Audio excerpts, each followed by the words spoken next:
The first thing I noticed when I stepped off the road was how quiet it was.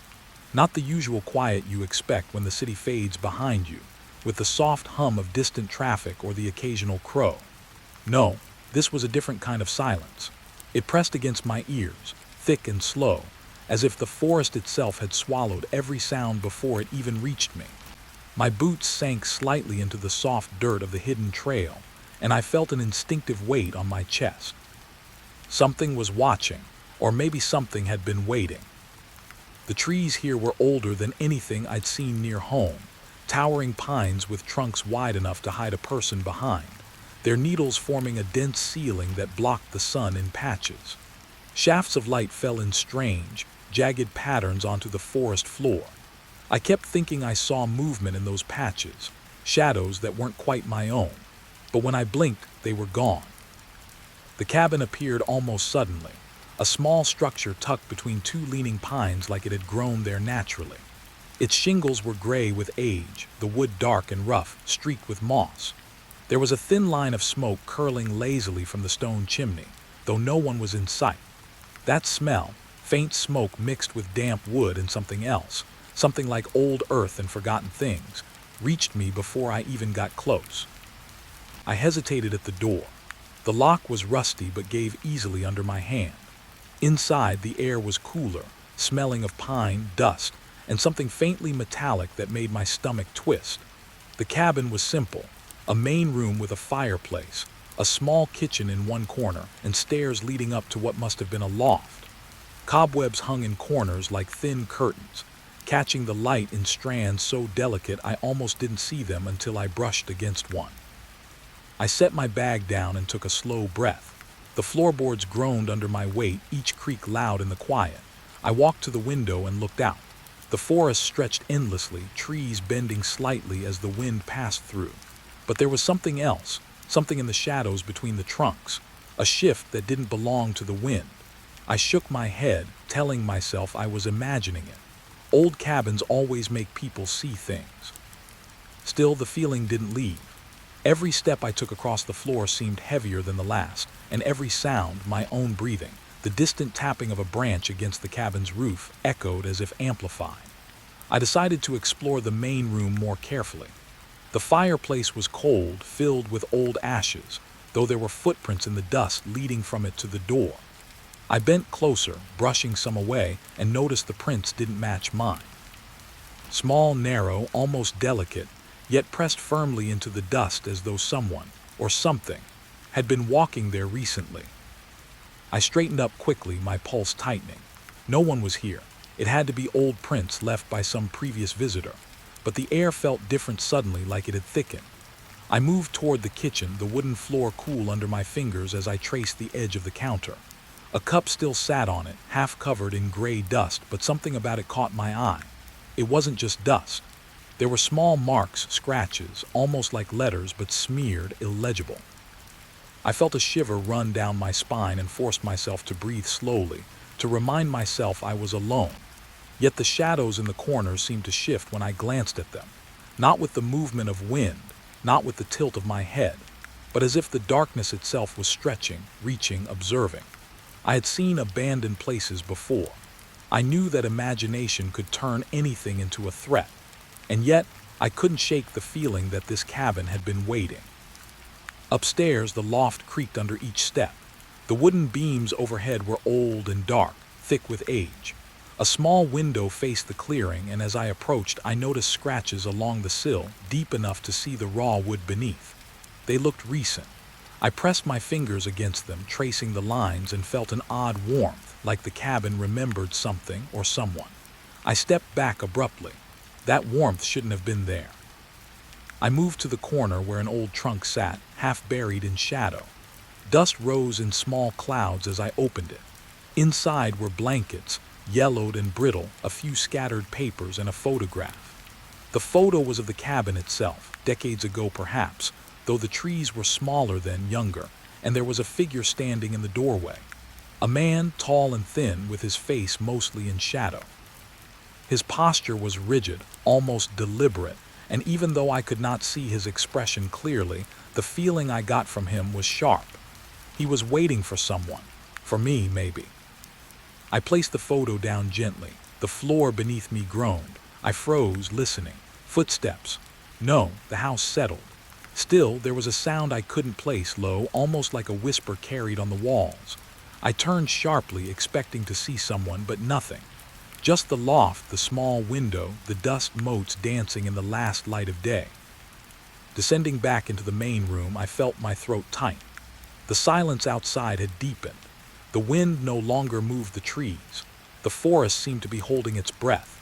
I pressed my hand to the doorframe, feeling the grooves in the wood, the dampness of age, and noticed again the faint scratches, tiny, shallow, like fingernails or claws, but not from any animal I knew. Something small, patient, persistent. Something that had been watching the cabin as long as I could remember. I sat down in the center of the room, letting my back rest against the wall. The fireplace still held its ash, faintly glowing in the orange hue of the setting sun. I felt both relief and unease sitting there. Relief that no one had appeared to confront me, unease that no one needed to. The cabin had its own will. It had memories I couldn't touch, and yet I felt drawn to them, compelled to stay, to explore, to find out why the air seemed charged with stories I had never been told. As night fell, the first stars appearing in the gaps above the treetops, I noticed something odd. The smoke from the chimney had stopped, not because the fire had died, but because the air around it felt heavier, almost sticky. I thought I saw shapes move in the tree line. Faint, thin figures, or perhaps it was my imagination, but they were there long enough for me to blink and look again, and gone when I shifted my gaze. I decided to light a candle, placing it on the counter. The flame wavered, casting long shadows that stretched across the floorboards like fingers. I couldn't stop looking at them. Each shadow seemed to have a life of its own, twisting subtly as if telling me to follow. I tried to read the cabin's energy in the way the air moved, the way the light bent, the way the silence almost spoke. Hours passed, though I didn't notice time exactly. The forest outside became a wall of darkness, thick and suffocating. The cabin creaked, small noises echoing in the hollow space, and then I heard it, a soft, deliberate tapping from above, from the loft where I had just been. I froze. My mind raced. Wind, branch, old wood, or someone still here, patient, waiting as they always had. I climbed the stairs slowly, hand on the railing, listening. The tapping stopped as soon as I reached the loft. The air smelled sharper now, like iron and damp pine, and there was a chill that pressed against my shoulders. I wanted to leave, to run outside into the fading light, but something, curiosity, dread, or both, pinned me in place. The window looked out into the darkening forest. I thought I saw a figure standing far off between the trees, just a shadow, blurry and still. But I could feel its gaze, not on my body, but on my mind. And in that moment I understood something I had not before. The cabin had a memory of those who entered it, and now I had joined that memory. The trees, the floorboards, the walls, they all knew I was here. I stayed there, watching the window, listening to the forest, knowing sleep would not come easily. Outside, the night pressed closer, the pines swaying silently, and the cabin seemed to exhale a slow, deliberate breath. I could feel it in my chest, deep and unshakable. And I knew, even before anything happened, that the forest, the cabin, and whatever had lingered here before me had not finished with their stories. I woke to the cold pressing against my face. The cabin was silent, yet not quite. There was a subtle rhythm to the night, the soft, uneven creaking of the floorboards, the distant sigh of the wind threading through the pines. At first I thought it was nothing, the kind of noise an old building makes when it stretches and settles. But then I noticed it. A faint scrape, like something heavy being dragged across wood, coming from the main room below. I held my breath. My heart felt loud. Almost painfully loud, each beat echoing in my skull. I didn't want to move, but curiosity pushed me down the stairs. The candle from yesterday still flickered on the counter, thin shadows stretching along the walls like fingers. And there they were, footprints in the dust. Not mine. Smaller, narrow, precise, leading toward the back door. They were fresh. I knelt to inspect them. The impressions were shallow but unmistakable, bare feet, tiny toes pressing firmly into the dust. My mind raced. The cabin had been empty, I had been alone. How could these prints exist? I ran my fingers over the dust, trying to find some rational explanation. Wind? Rodents.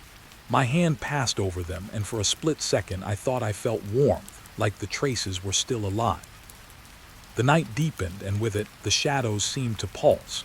I thought I heard whispers, soft and indecipherable, carried on the currents of the air. At first, it sounded like the wind through the branches, but there was a cadence, a rhythm, almost like someone speaking in the hush of the trees. I froze in the center of the room, straining to catch any words. "Who's there?" I whispered, though my voice felt absurdly loud. Silence. Just the distant rustling of pine needles. But the whispers came again, closer now, faint syllables, half a sentence, swallowed before I could understand. They seemed to come from every corner, from beneath the floor, from the shadows themselves. My stomach twisted. I moved toward the back door. The footprints ended there, pressed into the floor like someone had paused, waiting. I placed my hand on the doorknob, expecting it to feel cold and solid, but it was warmer than it should have been. Not scalding, but as though it had been touched recently. A subtle vibration ran through the wood under my palm, a low hum I couldn't place. I pulled back, startled. The thought that someone or something had just passed through the door gnawed at me. I decided to check the surrounding forest. The night outside was dense, almost black, the trees merging into one continuous wall of shadow. I stepped onto the porch. My boots sank into damp soil, and there it was again, a noise subtle, a soft snap of a branch behind me. I spun, flashlight cutting through the darkness. Nothing. Then again, a whisper, barely audible, a fragment of a word, or maybe just my imagination trying to give meaning to the dark. I followed the sound along the edge of the clearing, noticing subtle disturbances in the soil, shallow depressions, broken twigs, as if someone had walked here recently. My rational mind kept insisting I was imagining it, that the forest played tricks at night, that the cabin's aura was making me see ghosts. But the footprints on the porch were undeniable. They led toward the tree line, away from the cabin, fading into the black. Returning inside, I found the candle had guttered slightly, the flame dancing as though disturbed by an unseen hand. The whispers had grown closer, circling the room, almost impatient. I pressed my back to the wall, eyes wide, listening. There was something ancient in the sound, a memory of the cabin itself whispering through time. The floorboards beneath me groaned, and for a moment I thought I saw the shadows shift into the shape of a person, thin and rigid, just at the edge of my vision. I forced myself to look again. Nothing. Just the corner of the room, dust motes drifting in the candlelight. I sank to the floor, trying to calm my racing thoughts. But the cabin wasn't silent. A soft, deliberate tapping began at the window. One tap, pause, another, irregular. My chest tightened. I knew the sound was too precise, too deliberate to be anything natural. Yet when I approached the window, the outside remained empty. I traced my fingers along the sill, noticing scratches. They were deep, long, uneven marks that hadn't been there the day before. I knelt lower, inspecting the dust beneath. Tiny footprints led from the edge of the room toward the window, small, narrow, precise, disappearing into the shadows. I backed away, the candle flickering violently, as if protesting my presence. I tried to sit, tried to convince myself I was imagining it all. But the air had grown thick, heavier with each passing moment. My ears caught the soft creak of the loft above, footsteps packing deliberately, yet I remembered leaving it empty. A chill ran down my spine. The whispering returned, this time clearer, a phrase that slithered just beneath comprehension. "You shouldn't be here," it said, though the voice wasn't quite human, more like the echo of someone who had been long gone. I rose slowly, moving toward the staircase. The loft above felt alive, breathing. The floorboards seemed to shift under my weight. I saw it then, a shadow detached from its source, sliding along the railing, stretching unnaturally toward me. My throat tightened. I wanted to speak, to scream, but my voice failed. I watched as it paused, a silhouette that shouldn't exist in this world, before fading into the dark corners of the loft. I stumbled back, catching the railing. The whispers swirled around me, louder now, pressing against my thoughts. Each word was broken, incomplete, fragments of a past I couldn't know. The cabin had memories, I realized, memories of every visitor, every misstep, every soul who had lingered here. and now I was part of that memory. I could feel it pressing in, subtle, persistent, like the forest itself was rewriting me into its story. I moved toward the fireplace, gripping the mantle. The ashes shifted, though I hadn't touched them, forming shapes almost familiar. My heart raced as I bent closer, noticing the outline of a figure crouched low, impossibly thin, staring directly at me. A whisper cut through the room, urgent, unfinished. "Don't leave." I stumbled backward, the candle flickering violently. For a brief moment the cabin went silent. The shadows retreated. Relief washed over me, shallow and fleeting. I could breathe again, but only for a moment. Outside, the forest seemed to exhale, releasing a long, slow sigh that carried the weight of decades.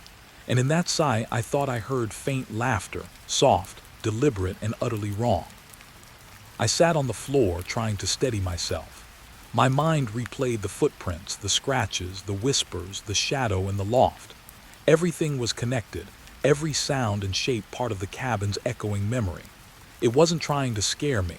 It was trying to remind me. Remind me of who had been here before and what had happened. Hours passed like minutes. The whispering returned, softer now, more insistent. It circled the room, brushing against my thoughts. I didn't try to understand it. I only listened. Somewhere between fear and fascination, I realized the cabin had a language of its own, a rhythm of history written in dust, wood, and shadow. The first light of dawn began to filter through the cracks in the walls.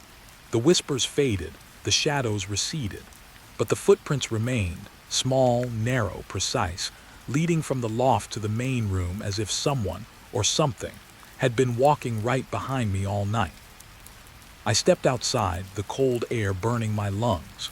The forest seemed calm now, almost innocuous in the early light. Yet the memory of the cabin clung to me. I could feel it in the ground, in the floorboards, in the still air. The echoes of the past were everywhere, patient, persistent, waiting for the next visitor to step into their story. And as I turned back to look at the cabin one last time before retreating to the road, I noticed a single footprint in the dirt by the porch. My heart stuttered. I hadn't stepped there yet. And yet, someone had. The door had always been there, tucked behind the bookshelf in the corner of the loft, but I had never noticed it before. It was narrow, worn, the wood darkened by age, its edges splintered as though it had been forced open too many times. I had spent hours wandering the cabin, tracing its shadows and whispers, and only now did it occur to me that a door could exist and remain unnoticed. My hand hovered over the rusted knob. Cold metal pressed against my skin, and a shiver ran down my spine. I knew I should step back. I knew I should leave it alone. But something deeper, something I couldn't name, compelled me forward. The lock was simple, a basic latch, yet it resisted my touch. I pressed harder, twisting, until with a reluctant click it yielded. The hinges groaned, a long, low sound that seemed to stretch across the loft like a warning. I exhaled slowly, trying to steady my pulse as the door creaked open. Darkness answered me. Inside, the room was smaller than I expected, almost a closet in size, but its walls were covered with markings. Strange symbols, drawn in charcoal or perhaps burned into the wood itself, covered every surface. Some were simple geometric shapes, others were intricate spirals and lines that twisted upon themselves. Impossible to follow fully with the eye. My stomach tightened as I stepped inside. Each mark seemed deliberate, precise, yet chaotic. Someone or something had spent hours here leaving these signs. But who and why? A faint smell lingered in the air, metallic and sharp, like iron and decay mixed together. My fingers brushed over a symbol on the wall, and I felt a strange vibration, subtle, almost imperceptible, as though the cabin itself was resonating with my touch. I pulled my hand back quickly, heart hammering, telling myself it was imagination. Old cabins did strange things to your mind. Shadows danced across the walls from the candle I carried, making the symbols shift and writhe. The floor beneath me creaked.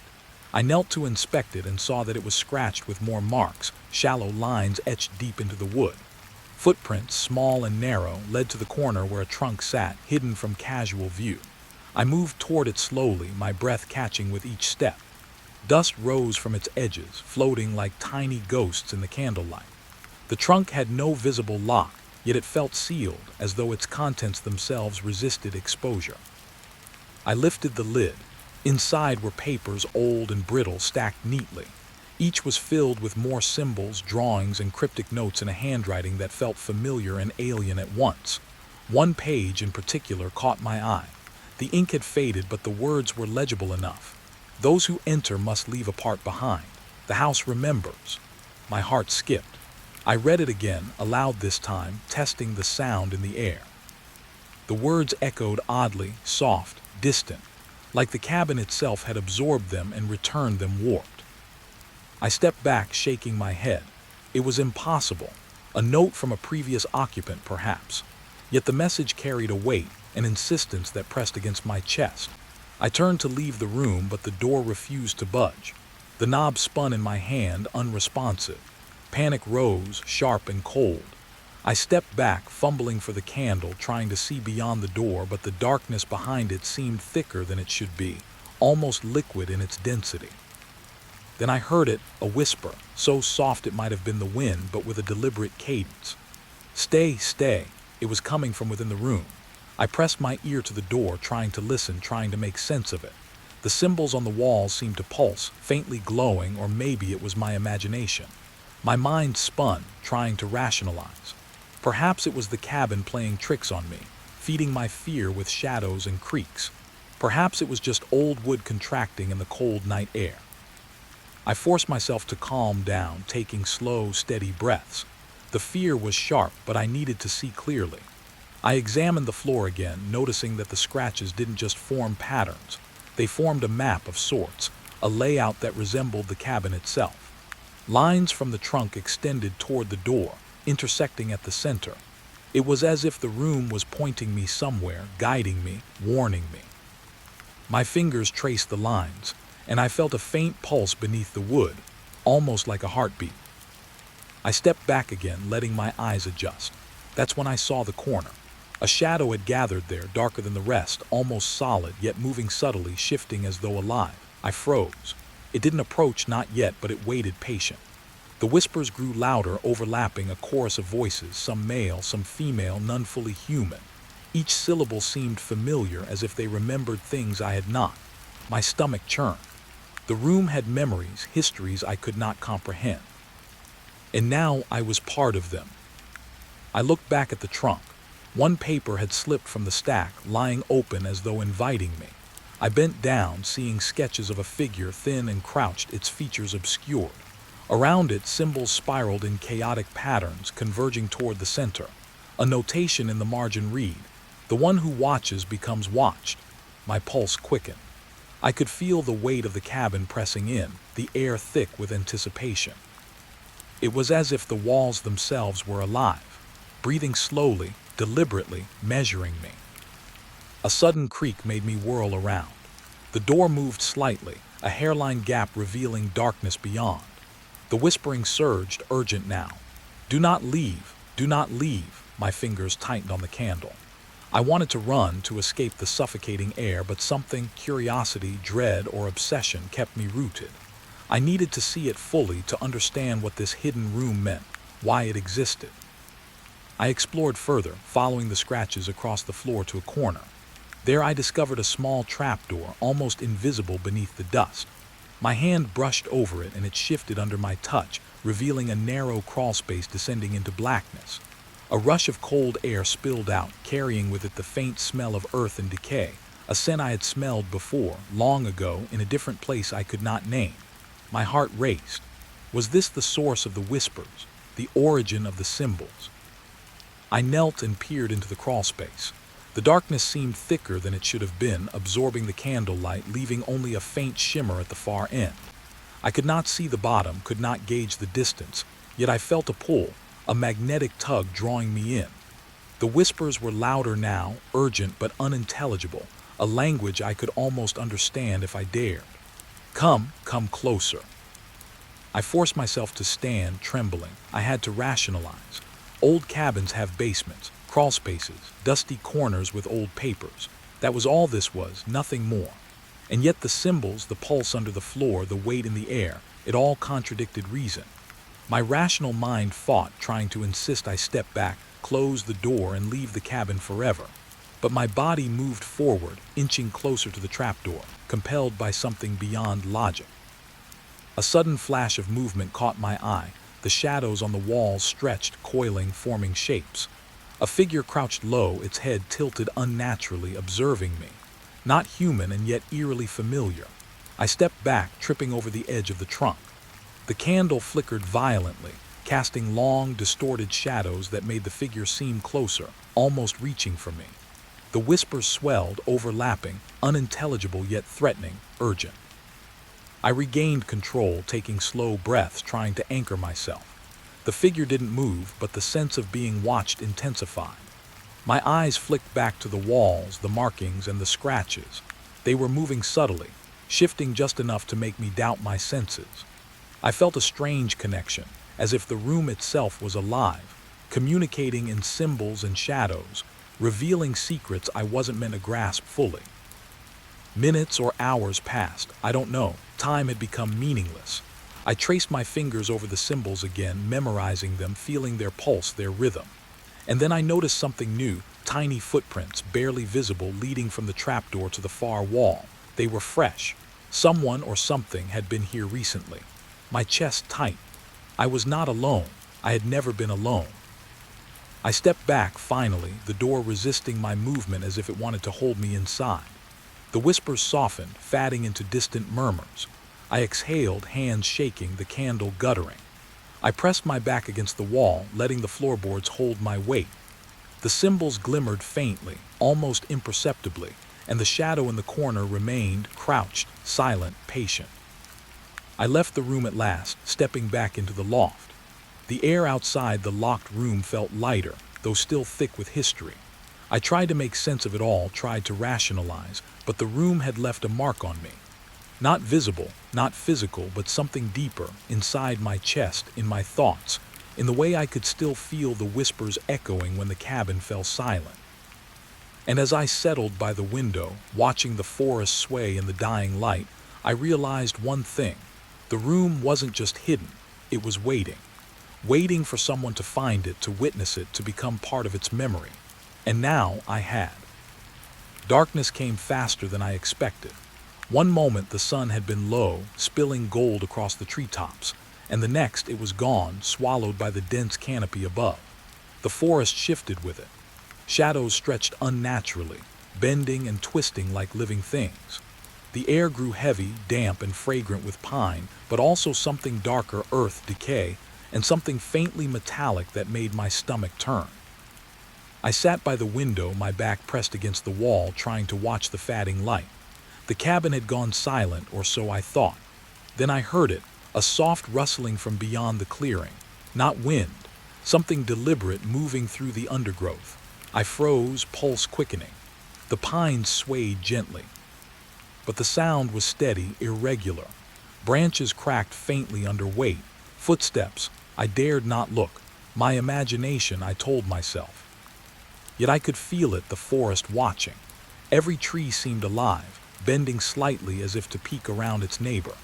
The shadows pooled at the edges of my vision, twisting when I glanced away, stretching when I dared to look directly. I tried to breathe slowly, to anchor myself in reason, but my mind kept returning to the footprints from earlier. Fresh, small, narrow, deliberate. Someone or something was out there. I lit the candle again, watching the flame flicker in the growing dark. Shadows played across the walls of the cabin, stretching like fingers. Every corner seemed deeper, more secretive. I noticed the dust on the floor, disturbed again, as if someone had walked past it in the last few minutes. Impossible. I was alone, or I thought I was. A whisper floated through the room, faint but deliberate. It came from outside, from somewhere among the pines. "Don't leave, stay," I stiffened. The sound wasn't human, not quite, but it carried urgency, a patient insistence. I pressed my ear to the window. The forest beyond was black, yet I felt the presence of eyes, small and patient, observing me. The wind shifted, and with it, a new sound, something sliding across the undergrowth, careful, deliberate, slow. My heart beat faster. I wanted to run, but my legs refused. My body had gone rigid, a mix of fear and fascination keeping me rooted. Every creak of the cabin floor, every sigh of the wind seemed amplified. The house was alive, I realized, breathing with me, aware of me, feeding off my attention. I turned back to the candle. Its light seemed dimmer, flickering against shapes that hadn't been there moments ago. Shadows along the walls appeared to shift independently, curling toward the floor, stretching toward me. I blinked, and when my eyes opened, the shapes had coalesced slightly. A figure crouched just at the edge of the loft's shadow, thin, unnaturally still. I swallowed, breath catching. It wasn't moving, yet I could feel its gaze, deliberate, piercing. I stepped back from the window. The whispers rose again, soft and overlapping, multiple voices now, almost like a chorus. I couldn't understand the words, only the tone, warning, urgency, insistence. My body trembled as I walked slowly toward the main room. The floorboards groaned under my weight, each sound sharp in the still night. The candlelight flickered across the walls again, and I noticed new scratches, deep, deliberate, running from the door toward the hearth. I pressed my hand to them. The wood was warm, unnaturally so, as if someone or something had just passed their fingers along it. I pulled away quickly, heart hammering. My rational mind scrambled for explanations. Settling wood, shadows, imagination. But I knew deep down it wasn't imagination. The cabin was alive in ways I could not fully understand, breathing, remembering, watching. I returned to the window, hesitant but unable to look away. The forest beyond was darker now, black against black, but I thought I saw shapes moving in the distance. Thin, crouched figures slipping between trees, stopping, staring. Every time I blinked, they vanished. I blinked again. There they were. The wind carried a faint, metallic scent. My stomach knotted. I realized with a sinking clarity that the forest didn't just contain life. It contained history, memory, and intent. A sudden snap behind me made me spin. The candle flickered violently. I froze, listening. Nothing. Then slowly the flicker revealed it, a shadow at the window crouched, observing me. Not human, but almost human. Its edges blurred as if it were a reflection of memory itself. I could feel it there, patient, unblinking. My throat went dry. I couldn't speak, couldn't move. It didn't advance. It didn't retreat. It simply waited. I backed away, letting my hand brush against the wall. The air felt thicker, heavy, charged. The whispers returned, urgent, overlapping, almost begging. Stay, don't leave, remember. Each syllable carried weight, memory, intent. I pressed my face to my hands, trying to ground myself, to remind myself I had come here alone, to escape, to explore. And yet the cabin and the forest refused that reality. They were older, deeper, more patient than I could imagine. I sank to the floor, leaning against the wall. The candle guttered, then stabilized. The shadows along the walls seemed to pulse in time with my heartbeat.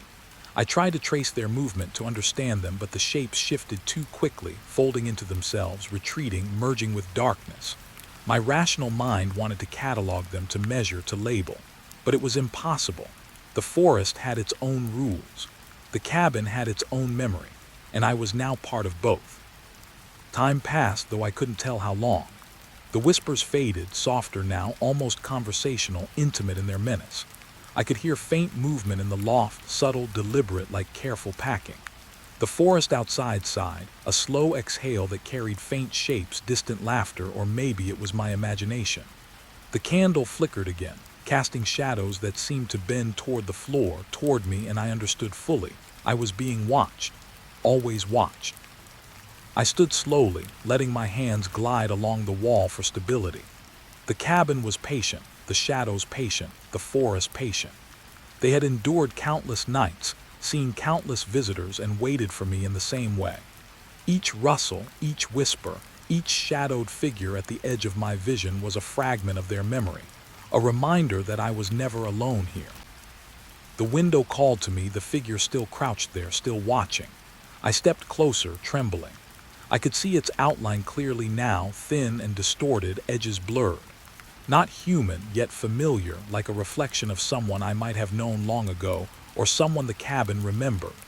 Its presence pressed against my mind, insistent, patient, waiting. I wanted to speak, to ask it why, but no words came. Only a slow, creeping understanding. This place had rules, histories, and intentions beyond my comprehension. I felt the weight of the cabin, the forest, the shadows pressing in, teaching me through fear, curiosity, and the unrelenting quiet. And then I realized something else.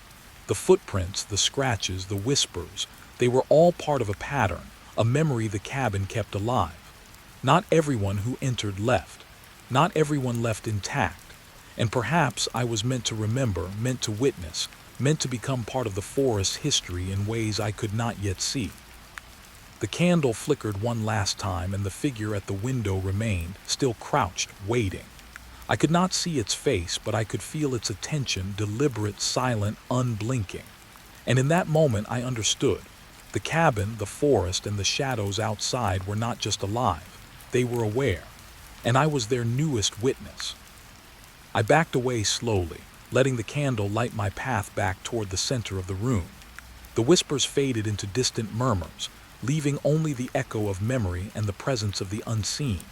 I settled onto the floor again, pressing my back against the wall, staring at the window, trying to understand. The shadow didn't move. The forest outside didn't change. And I realized fully and painfully that I had more questions than answers. The night pressed closer, the darkness thickening, but the figure stayed, patient, watching, waiting. I didn't know for how long or for what. I only knew that the forest remembered, the cabin remembered, and now so did I. The mist rolled over the lake like a living thing, curling and twisting across the water's surface, swallowing the shore in a soft, cold embrace. I stepped out of the car, boots crunching on the gravel, and immediately felt it, that weight in the air pressing against my chest, as if the lake itself remembered something I wasn't meant to know. The fog muffled every sound. The wind didn't carry it. No birds, no insects, nothing but the soft ripple of water against unseen rocks. The cabin appeared through the mist in fragments like a half-remembered dream. Its wood was dark, dampened by the night's rain, shingles sagging, windows clouded. I had seen photos before, but they had made it look quaint, charming even. Reality was different. It looked older, lonelier, a structure that had endured more than anyone should have to endure. And yet it was still here, stubborn, unyielding. I moved closer, each step deliberate. Gravel shifted under my weight. My breath rose in short, shallow bursts, visible in the cold morning air. There was a faint odor, earthy and wet, mixed with something older, metallic, almost like rusted iron. I blinked and tried to dismiss it as imagination. I had traveled here to write, to escape, to find peace by the lake. But peace was a stranger here. The air carried something else. Memory, perhaps tragedy. The cabin door was slightly ajar. I hesitated, fingers brushing against the old wooden frame. The wood was rough, warped with age, and damp, sticky with condensation. A shiver ran down my spine. I pushed gently. The door protested with a low groan. Inside, the floor was covered in a thin layer of dust, disturbed in places as though someone or something had been here recently. My boots left prints in the fine powder. I stepped inside, inhaling the musty air. The cabin smelled of old wood, damp blankets, and the faint tang of something unidentifiable. Light filtered through the windows, muted and gray, making the shadows in the corners appear longer than they should. I set my bag down, feeling the floorboards shift under my weight. The silence was almost oppressive, broken only by the distant lap of water against the shore. I pressed my hands to my knees, trying to steady my heartbeat. A strange sensation crept over me, subtle but persistent. The lake outside, visible through the fogged windows, seemed to pulse in rhythm with my chest. I imagined it breathing, exhaling cold mist, remembering things it should have forgotten. Memories of people who had come here before, whose laughter and voices might still linger in the water, trapped beneath its surface. I tried to shake the thought, but it clung, insistent, like the mist curling across the shore. I wandered through the cabin, my fingers brushing against the furniture. Each piece was worn, aged, the wood splintered in places, upholstery faded. Nothing seemed out of place, yet something was off. Small things. A chair turned slightly, though I was sure it had been upright. A blanket draped over a sofa shifted as though someone had moved it. My rational mind argued. Old cabin, drafts, gravity, imagination. But the part of me that was awake to the silence, to the fog, to the weight in the air, knew otherwise. I found myself at the window again, staring at the lake. The mist thickened, swallowing the far shore entirely. Shapes moved beneath it, trees, rocks, but also something less definable. Shadows that didn't match the shore, shapes that seemed to flicker just beyond clarity. My pulse quickened. The water reflected the gray light, but in its depths I thought I saw movement, deliberate, patient. Not ripples, not fish, not wind. Something waiting, watching, remembering. I backed away from the window, stepping over a small rug that had shifted during the night. My fingers brushed against the wall, tracing the rough grain, grounding myself. The cabin seemed to inhale, exhale with me. Each creak of the floorboards echoed through the quiet, magnified in the mist-filtered morning. I imagined voices, faint and distant, carried across the water. Laughter, shouts, whispers. Names I did not know, but somehow felt I should. A sudden sound caught my attention. A soft splash, distant but deliberate. I froze. The lake was still, fog-dense, yet something had moved in it. My eyes scanned the gray surface. Nothing visible, only the faintest distortion, like a shadow passing just beneath the water. My throat went dry.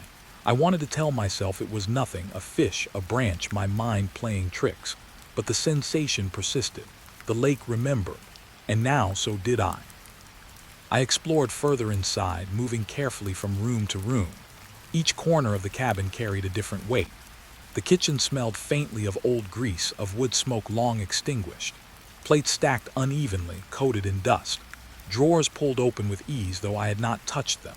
A notebook lay on the counter, pages yellowed and brittle. I picked it up.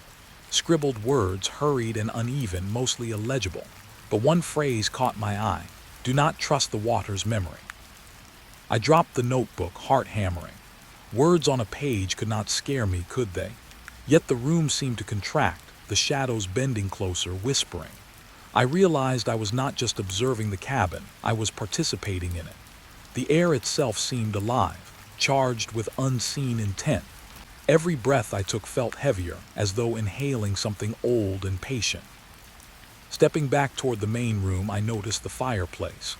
Ashes lay cold and undisturbed, but small prints in the dust led up to it, tiny, narrow, deliberate, fresh, impossible. Yet my skin prickled, the hair along my neck rising. The cabin was teaching me patience, attention. Every detail mattered, every whisper mattered, and the lake outside waited, silent, patient, remembering. I moved toward the porch, needing air, needing distance. The fog had thickened further, swallowing the cabin's edges. My boots sank slightly into damp wood as I stepped out. Mist clung to my clothes, soaked into my hair, but also to something less tangible, a sense of history, of something old and patient observing me. Across the water, the far shore remained hidden, but I felt shapes, movements beneath the fog. I felt the lake's memory pressing against me. I stood there, the chill crawling under my skin, and wondered how many had come here before me. How many had crossed the mist, felt the weight, and turned back, never understanding, never seeing.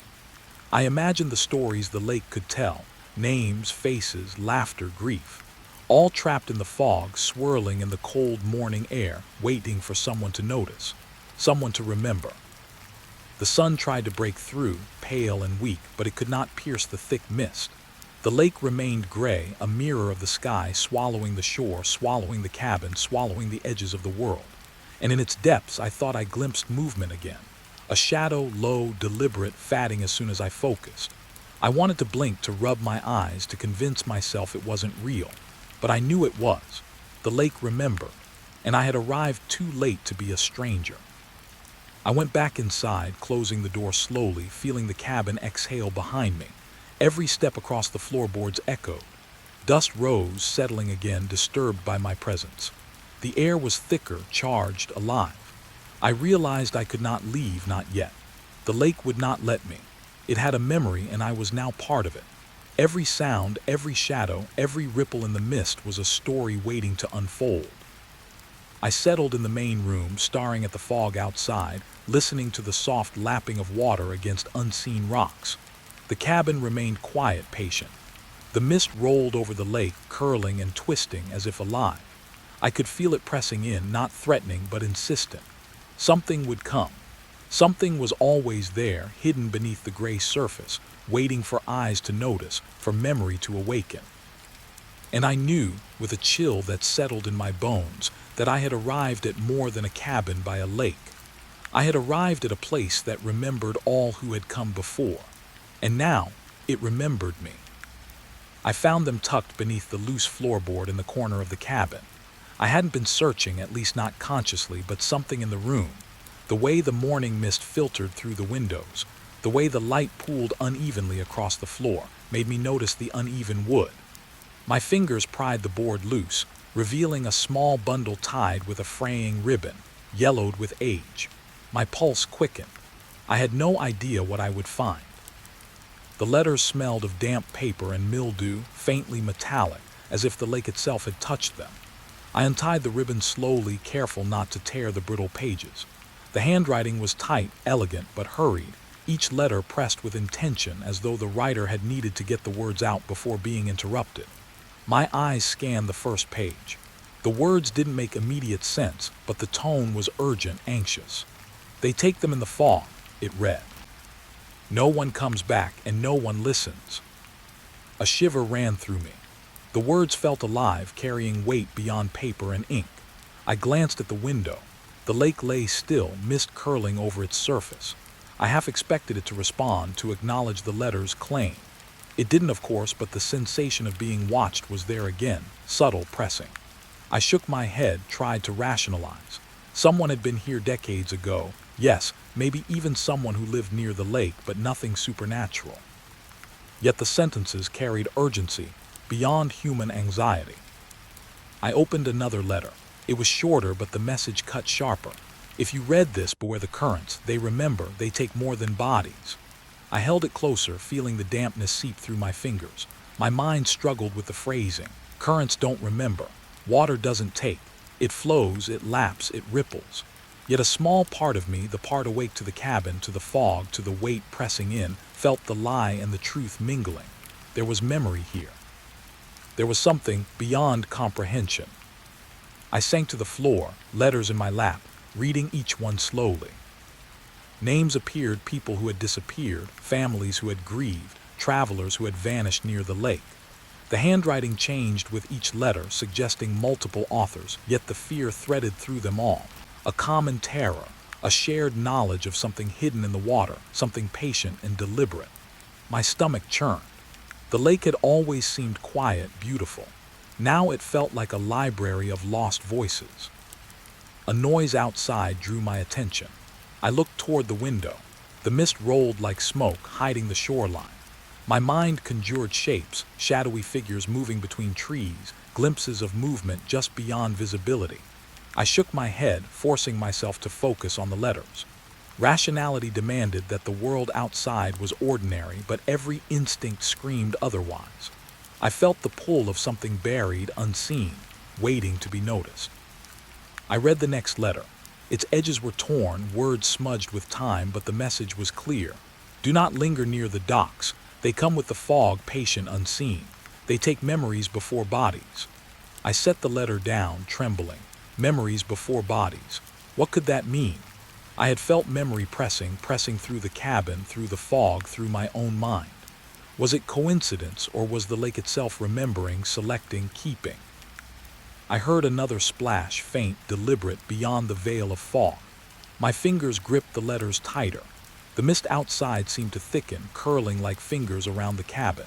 Shapes emerged, shadows of trees, rocks, but also darker forms, subtle, just beyond recognition. I blinked, looked again, and they seemed to vanish. Yet the letters insisted on their presence, their warning. Someone had tried to tell me decades ago, and I had ignored it until now. One letter, smaller than the others, folded with unusual care, sealed with wax. I broke it open gently, the paper whispering beneath my fingers. The handwriting was jagged, frantic. "I saw them last night, floating at the water's edge. They stare without eyes. They remember your name. They wait." I read it twice, then pressed my hand to my mouth. The words echoed, carrying more than history. They carried insistence, a subtle accusation. The lake, I realized, wasn't just a body of water. It was a presence, patient, deliberate, sentient in its own way. The air in the cabin grew colder. I could see my breath in the gray light filtering through the mist. I stacked the letters carefully, as though they were fragile objects that could break if mishandled. Every sound was magnified. A floorboard groaning, a distant splash, the wind brushing against the eaves.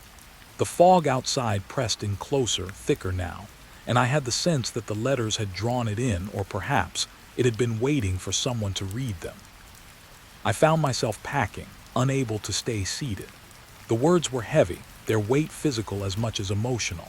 Each one hinted at disappearances, tragedies, and a persistent force lurking near the lake, patient, observing, taking what it would. I wanted to dismiss it, to rationalize it as superstition, coincidence, or exaggeration. But the letters refused that comfort. Their urgency pressed in, a subtle insistence that reality was more complex than my rational mind would allow. Faint scratching came from the porch. I froze, heart hammering. Rationality suggested an animal, a branch, a bird, perhaps a raccoon, but the letters had prepared me for more. I dared not look directly. Instead, I listened. The sound repeated, deliberate, slow, like nails against wood. My stomach churned. I felt the fog pressing against the windows, the lake's memory reaching into the cabin, and I realized the letters had bridged time and space. They had connected me to something older, patient, alive. I sat again, stacking the letters neatly. One of them, almost forgotten, had a date. It was 50 years ago, yet it felt as immediate as my own breath. The writer had seen something, felt something, and survived long enough to warn others. But how many heeded the warning? How many disappeared? My mind traced the names, the dates, the faint outlines of tragedies. And I understood fully and chillingly. The lake did not forgive. It did not forget. It remembered. The fog pressed closer to the windows, swirling in patterns that almost seemed deliberate. Shapes moved behind it, trees swaying, shadows flickering. But I thought I glimpsed something else, crouched low, still, patient. I could not be sure. The letters whispered their own warning, subtle in my mind. Be aware, remember, notice what others ignored. I closed my eyes briefly, trying to block it all out, but the words, the fog, the lake's presence pressed in from every side. I read the final letter aloud, my voice barely a whisper. Do not look for them, do not call their names. They are patient, they are eternal. The lake remembers, and now so do you. My fingers trembled, holding the paper. The cabin seemed to inhale with me, the fog pressing against the windows, carrying distant ripples from the lake. I realized with a sinking certainty that I was no longer an observer. I had become part of the memory. A soft splash echoed outside, deliberate and slow. I pressed my hand to the window pane. The fog was thick, rolling over the shore in silent waves. I imagined the figures from the letters moving beneath it, patient, waiting. Their presence was subtle, almost imperceptible, yet insistent. The lake remembered. I remembered. And in that remembering, I understood that my own footsteps, my own breath, were now part of its archive, added to the weight it carried over decades. I stacked the letters once more, brushing the dust and dampness from them, and placed them back beneath the floorboard. Their weight remained in my chest, in my mind, a persistent echo. Outside, the fog continued to curl, thick and patient. The lake lapped quietly, but I felt it watching, feeling, remembering. And I knew in the pit of my stomach that this was only the beginning.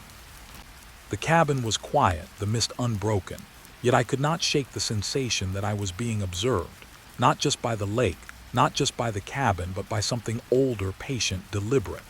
Something that waited in the fog, in the letters, in the memory of those who had vanished. And as I lay on the floor that evening, listening to the distant splash, I understood fully. The lake had stories yet to tell, and it had chosen me to hear them. The night had settled like a heavy cloth over the lake, thick and suffocating. The fog from the morning had returned, curling over the ice in ghostly swirls, blurring the boundaries between water and air. I pulled my coat tighter, my breath fogging in the frozen air, and stepped onto the ice. Each footfall sounded impossibly loud, cracking the silence beneath me in small, brittle pops. I tried to focus on the patterns of frost, the faint scratches of twigs trapped beneath the surface, anything familiar. But the lake didn't feel familiar anymore. It felt patient, like it had been waiting for me to arrive. My boots scuffed against the ice, and then I heard it, soft, deliberate, following. Footsteps mirroring mine just behind me. I froze. The sound stopped when I stopped. I moved again, slow, deliberate, and the footsteps followed, keeping pace without a single misstep. I spun around. Nothing. Just the gray fog curling over the lake, hiding everything beyond a few feet. Rationally, I tried to tell myself it was an echo, a trick of sound across ice and mist. But my pulse refused that logic. My ears strained. The silence was a living thing, pressing closer, waiting for me to misstep. I started walking again, this time faster, testing the rhythm. And the footsteps followed, matching my pace, soft and inhumanly precise. The moon was a pale smear behind the clouds, casting just enough light to see the edges of the ice, the dark outlines of trees around the shore. Each step I took seemed amplified, but still, there was that other sound, the echo that should have been impossible. I slowed, trying to pinpoint its origin, listening to the space between steps. The lake was still, but the steps persisted, unnervingly patient. I tried speaking, my voice cracking over the frozen surface. "Who's there?" My words dissipated into the fog. No answer. Just the echo of my own voice fading, leaving the footsteps to continue their rhythm. They weren't footsteps from snow or earth. The ice beneath me was solid, yet the sound was soft, deliberate, intentional. I felt a presence, not visible but tangible, a weight pressing into the quiet. A flash of movement caught my eye near the shoreline. A shadow darted, small, hunched, disappearing before I could focus. My heart jumped. I turned fully toward the shore, seeing nothing but the white mist curling around trees and rocks. The lake had grown too silent, yet the footsteps persisted, always behind me, always keeping pace. I realized I hadn't looked down at my own feet in moments. Perhaps the rhythm wasn't mine at all. The air grew colder, sharper, and I could see my breath swirl in frantic puffs. I tried to rationalize it, wind, ice cracking, my imagination, but every instinct screamed otherwise. There was intelligence in those steps, patience, something that knew I was alone and delighted in my unease. My legs shook and I slowed to a stop, listening. The footsteps stopped too. Then, one step ahead, a faint tap, tap, tap. I blinked. There was nothing visible on the ice, just fog, moonlight, and the impossible echo of movement. I crouched, my hands brushing the frost. No footprints other than mine, nothing in the snow at the edge of the ice. Yet the sound persisted, matching me, anticipating me, never faltering. The lake seemed to hold its breath. My mind raced. Could it be an animal, a human, another traveler who had ignored the cabin's warnings? My heart refused any simple answer. The letters, the disappearances, the patient presence I had felt in the cabin, they were all here now in the frozen night, following me. I forced myself forward, taking slow, measured steps. Each one echoed across the ice, each one answered by another soft tap behind me. I dared not look back. My mind filled with names from the letters, the people who had vanished here decades ago. Could they be part of this? Were there stories embedded in the ice itself, waiting for anyone foolish enough to tread the surface at night? I swallowed hard, the chill crawling down my spine. A sudden snap of ice underfoot startled me. Not my foot, something else. I froze mid-step. The lake rippled faintly just under the ice, as though something beneath had shifted, something long hidden beneath the frozen surface. I strained my ears. The footsteps had stopped. Now there was silence, deep, waiting. My chest ached with tension. I felt drawn forward, compelled to move, though every instinct screamed to retreat. I took another step, and again the soft tap followed. I spun quickly, scanning the fog, searching for even a hint of shape. Nothing. Just white curling mist, black shadows of distant trees, and the pale smear of the moon above. Yet I knew the sound persisted. I could feel it, a subtle vibration in the ice, in the air, in my chest. It wasn't accidental. Someone or something was aware of me, patient, waiting, and curious. I pressed on toward the center of the lake. The fog thickened, visibility shrinking. I could no longer see the distant shoreline, only the blurred shapes of ice ridges and dark shadows beneath. My breath came in short bursts. The footsteps continued, soft and measured, a mirror of my own pace. I wanted to call out again, but my voice felt trapped in my throat, swallowed by the fog and the weight pressing around me. A sudden thought struck me. What if it wasn't behind me? What if it wasn't following at all? What if it was something in front, just out of reach of sight? My chest tightened. I slowed, listening, straining to understand the rhythm. Tap, tap, it wasn't random, it was deliberate, echoing, guiding, anticipating. My foot lifted hesitantly. Tap. My other foot landed. Tap. The sound matched exactly, but there was no visible source. My mind recoiled from the impossible, from the knowledge that whatever this was, it did not obey human rules. I tried to keep track of my surroundings, to identify landmarks on the ice, but the fog moved in waves, hiding and revealing shapes unpredictably. I stumbled over a ridge, barely noticing. The footsteps kept pace. I imagined a figure, crouched and small, perhaps an echo of the people from the letters, trailing me across the ice. I wanted to believe it was memory, hallucination, or some trick of sound, but the instinct that pressed deep into my chest refused explanation. Then I heard something different. Beneath the tap, beneath the echo of steps, a soft whispering, indistinct, carried on the cold wind. I couldn't make out words, but the sound drew me forward, deeper into the fog. A shiver ran down my spine. I stopped, straining to listen. The whispering paused when I paused, resumed when I moved. My mind reeled. The ice, the fog, the lake, they weren't passive. They were aware, interacting, waiting, teasing me. I turned sharply, desperate to confront what followed, and saw a shadow flicker across the ice ahead. It vanished before I could focus. My pulse surged. Tap, tap. The footsteps had returned, closer now. I froze, breath shallow, imagining the shadow crouched just beyond visibility. I wanted to run, but my legs refused. Every instinct, every memory of letters and disappearances pressed into me. The lake remembered, and now it remembered me. I whispered into the fog, voice trembling. "What do you want?" My words were carried away instantly, dissolved in the cold night. Tap, tap, a single step closer than before. My eyes darted to the mist, to the ice, to the dark water beneath the frozen surface. I wanted to see, to prove it wasn't real. But the moment I blinked, the sound changed, rhythm slightly, anticipatory, playful. It was intelligent, patient. I was not alone.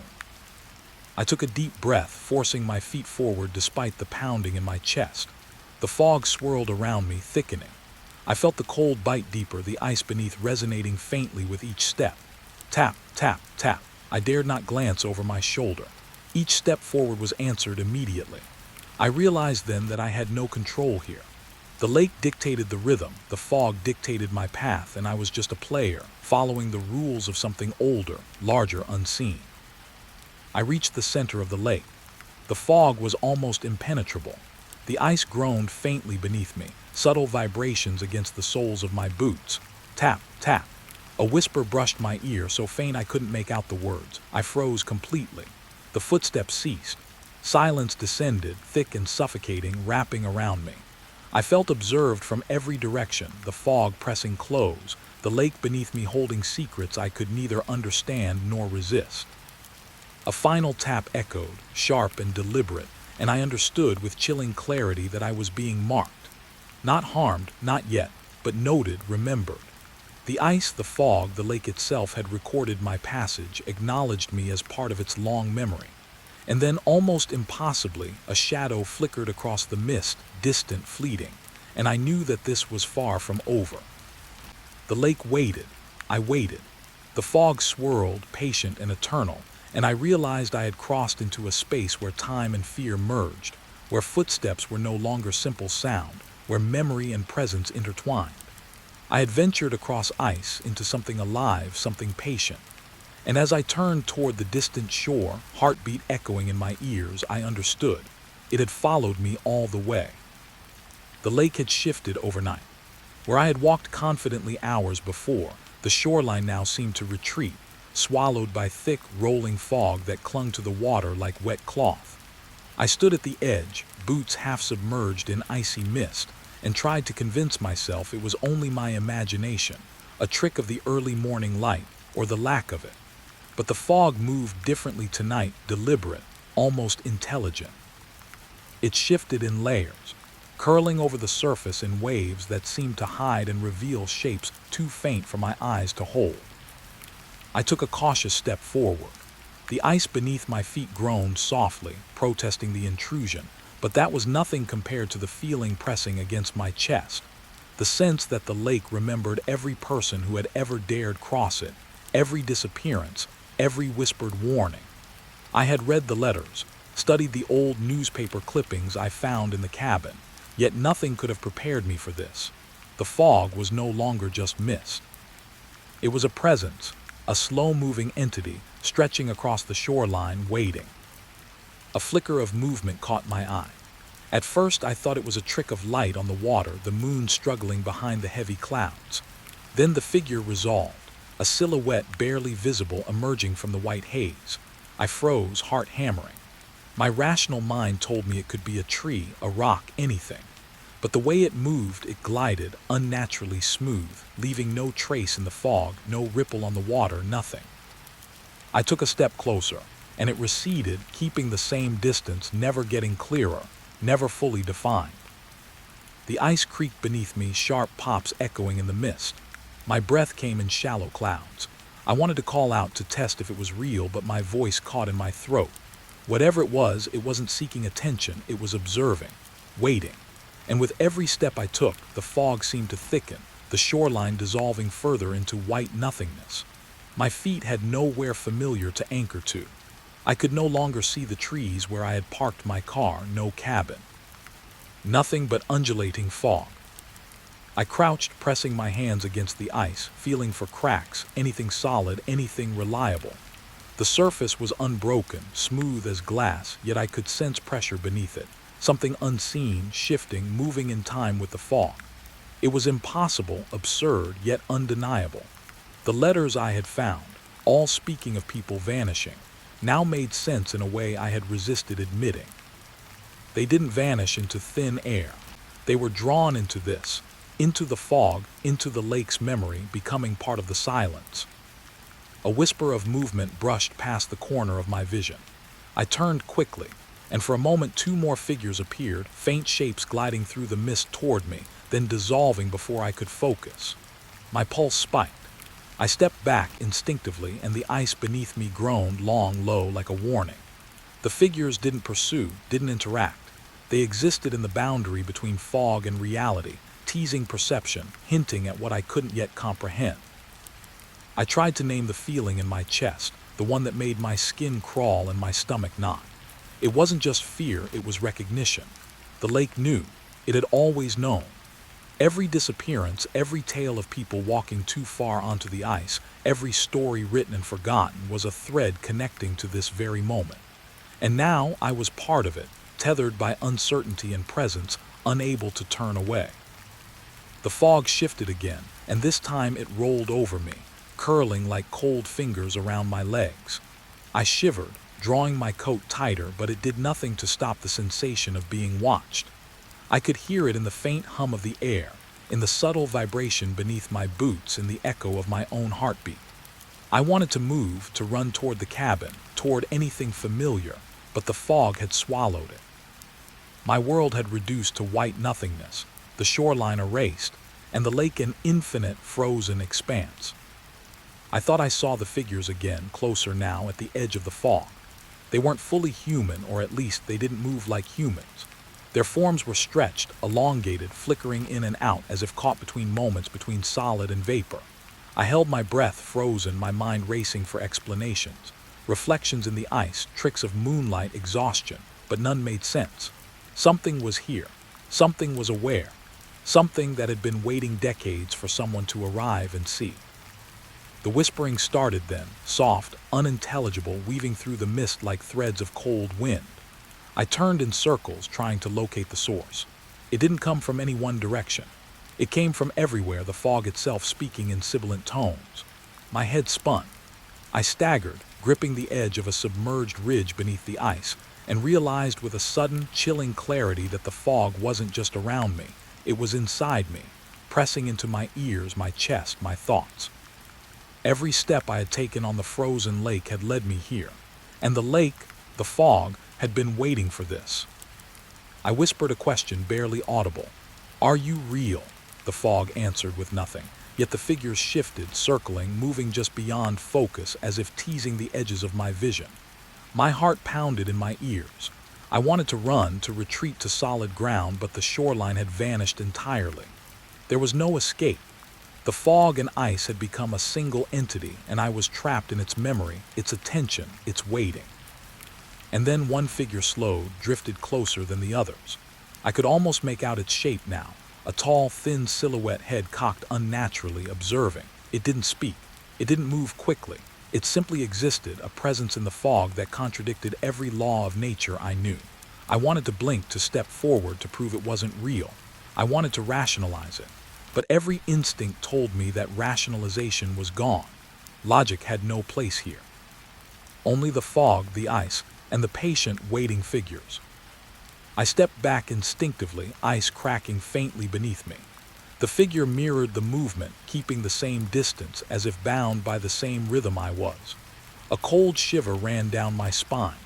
The fog seemed to pulse, thickening and retreating in waves, erasing landmarks, erasing the shoreline, erasing the possibility of return. My breath came in tight, misted clouds. I felt the stories I had read in the letters, decades of disappearances, lost souls walking too far, swallowed by the lake's memory, fold into this one, terrifying present.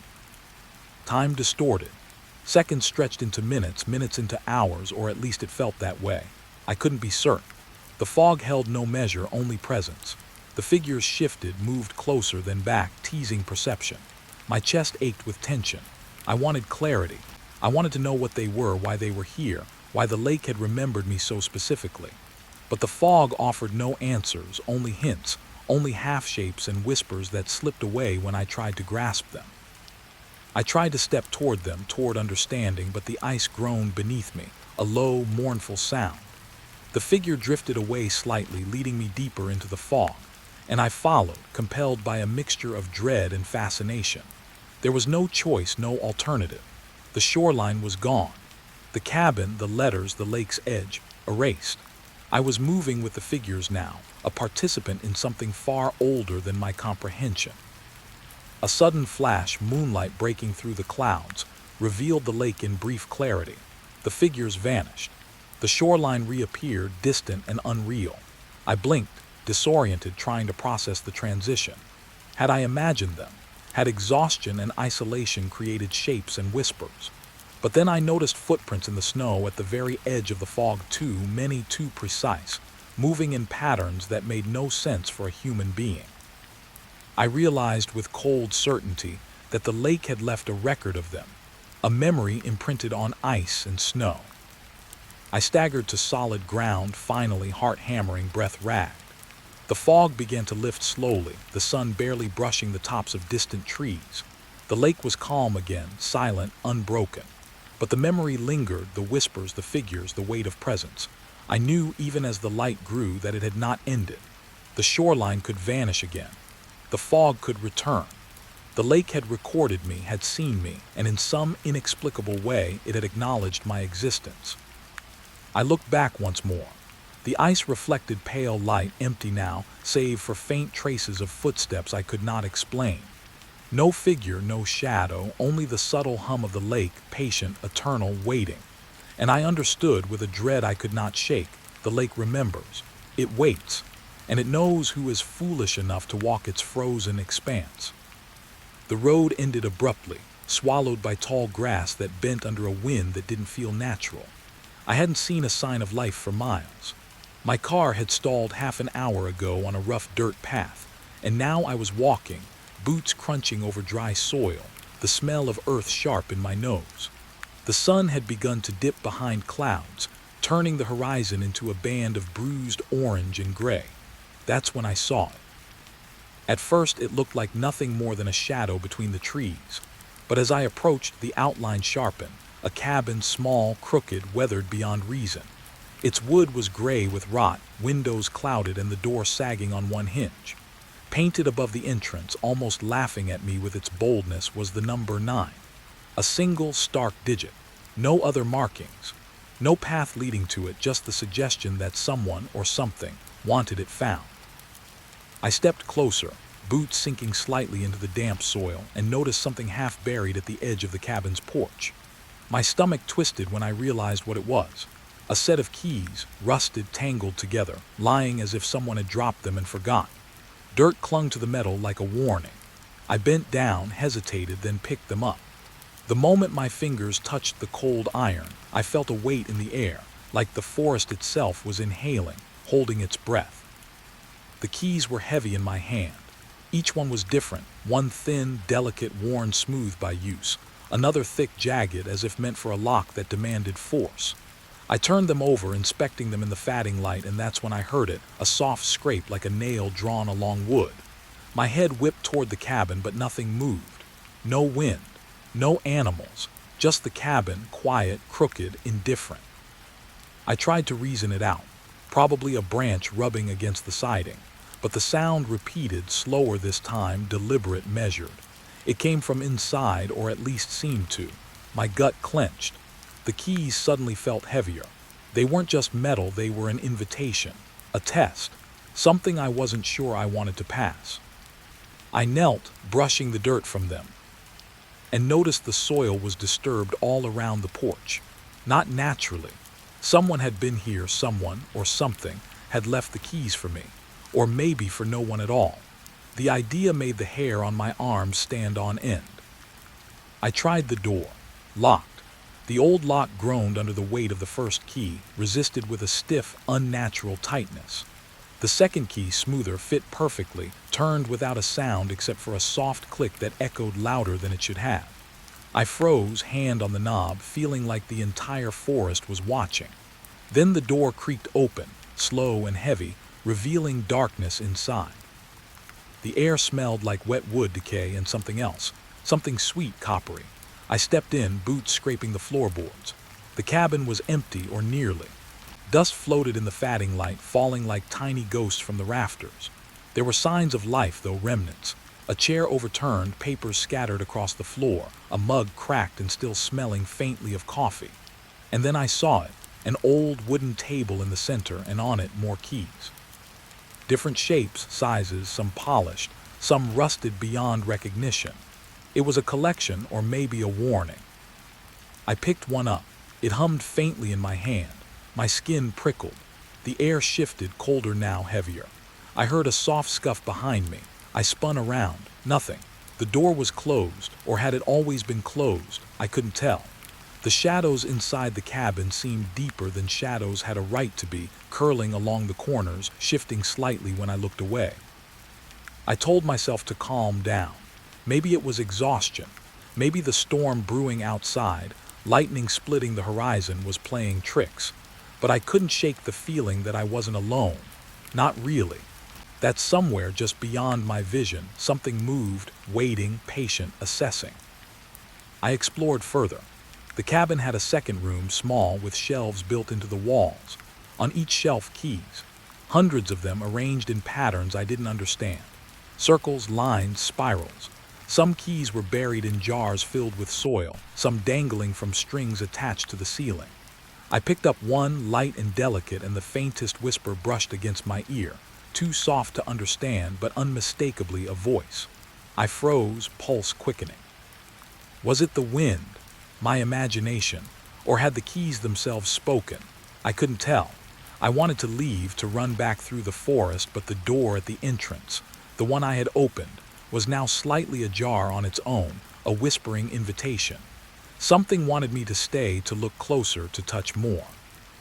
On the far wall there was a trapdoor, half hidden beneath a threadbare rug. I crouched to examine it. The wood was warped, splintered, but a keyhole gleamed at its center. One of the keys in my pocket fit perfectly. My hands shook as I inserted it.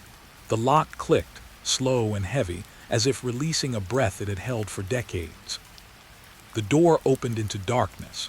I leaned over the threshold and could feel a cool draft rising from below, carrying the smell of damp stone and something older, fouler than rot. I wanted to call out, to warn myself to stop, but my legs moved forward before I could think.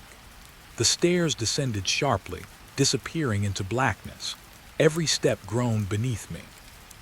Halfway down, I stopped. I thought I heard whispering again, closer now, around me, beneath me. Not words I could recognize, just sounds shaped like voices, teasing comprehension, pulling at something inside my head. I gripped the railing, knuckles white. trying to convince myself it was only the cabin settling, the wind, shadows, anything except what my instincts were screaming. At the bottom, the room opened into a cellar. Cold, damp, and lined with more shelves, filled with bottles, jars, and keys. Keys of all shapes and sizes. And then I saw it on the far wall, scratched into the stone. Numbers, letters, names, dates, people who had come here before me. People who had disappeared. My heart pounded. Some names were familiar from the letters I had found in the cabin before, decades old. Others I didn't recognize. The whispering grew louder, or perhaps it was my own heartbeat echoing. I couldn't be sure. And then the unmistakable sound, footsteps above me, slow, deliberate, circling the floorboards above. I froze, tried to convince myself it was me moving, packing, but the timing didn't match. Whoever or whatever was above knew exactly where I was. I backed toward the wall, keys in hand, cold sweat running down my back. The air felt charged, alive.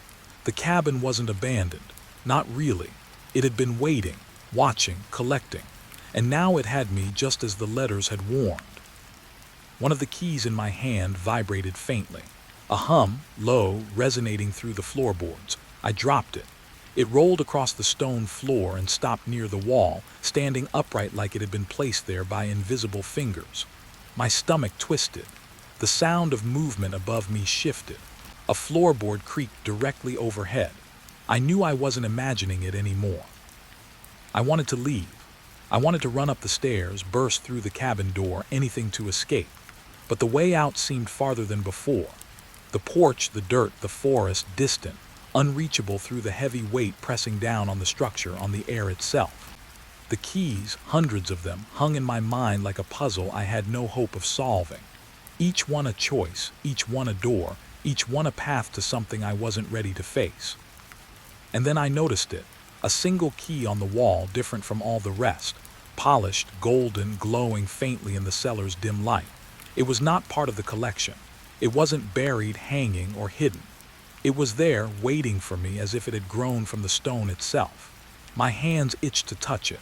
My mind screamed to resist, but the pull was irresistible. As I reached for it, the whispering intensified, rising into a chorus of unintelligible words, circling, echoing, pressing against my skull. I could feel the cabin breathing, expanding, contracting. Time seemed to warp, minutes stretching into hours, hours into seconds. And in that moment I understood. The keys weren't just keys. They were attention, memory, a tether. Whoever had left them, whoever had lived here, had meant to draw me in, to mark me, to make me part of the collection. I gripped the golden key. The cellar trembled faintly. Above me, footsteps halted. Silence fell, heavy, expectant. I didn't know what would open next, door, mind, or world, but the key was mine. And somehow I knew that nothing would ever be the same after I turned it. The floor creaked under my weight, louder than it should have in a cabin that had been empty for decades. I paused, hand hovering over the cracked wooden boards. The whispering started again, low and rhythmic, almost like someone was speaking beneath the floor, a conversation I couldn't catch. I wasn't sure if it was the wind or the cabin itself, settling, groaning, but my gut told me otherwise.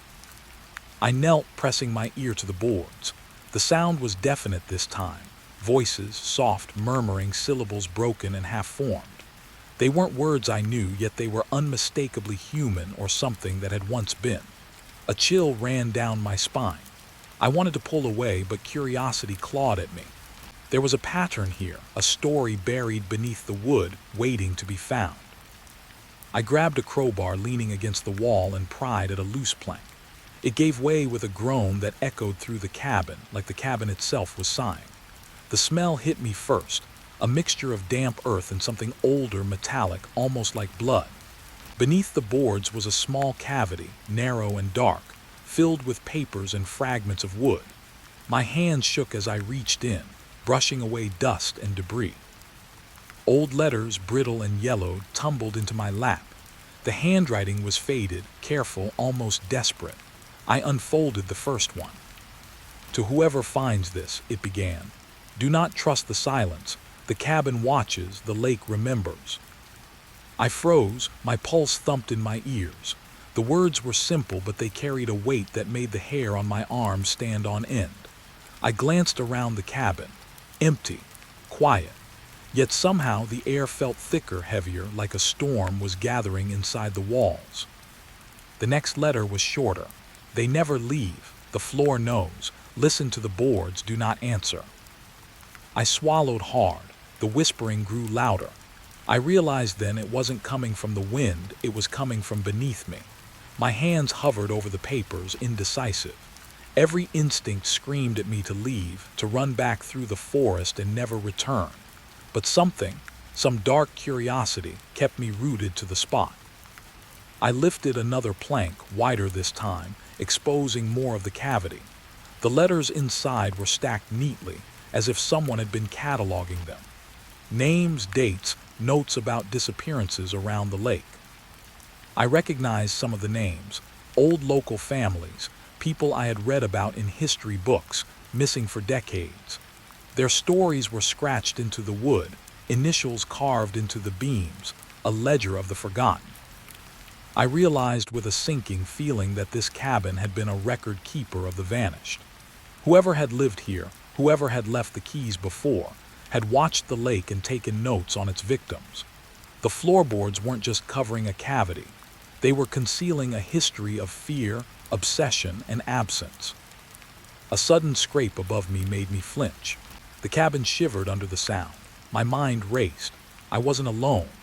The whispers grew more insistent, threading around me, speaking in a language I could almost understand. Panic surged, but I forced myself to kneel, hands trembling as I dug through the papers. There had to be a clue, a pattern, something that explained why the keys had been left, why the letters were hidden, why the cabin seemed alive. A folded map slipped from the cavity. I spread it out across the floor. Red marks dotted the lake's shoreline, lines connecting them to small symbols. One mark trembled, or maybe it was my vision. The fog around the lake had been heavy today, and I thought I'd seen figures moving in it. Could these marks correspond to those sightings? The thought made my stomach churn.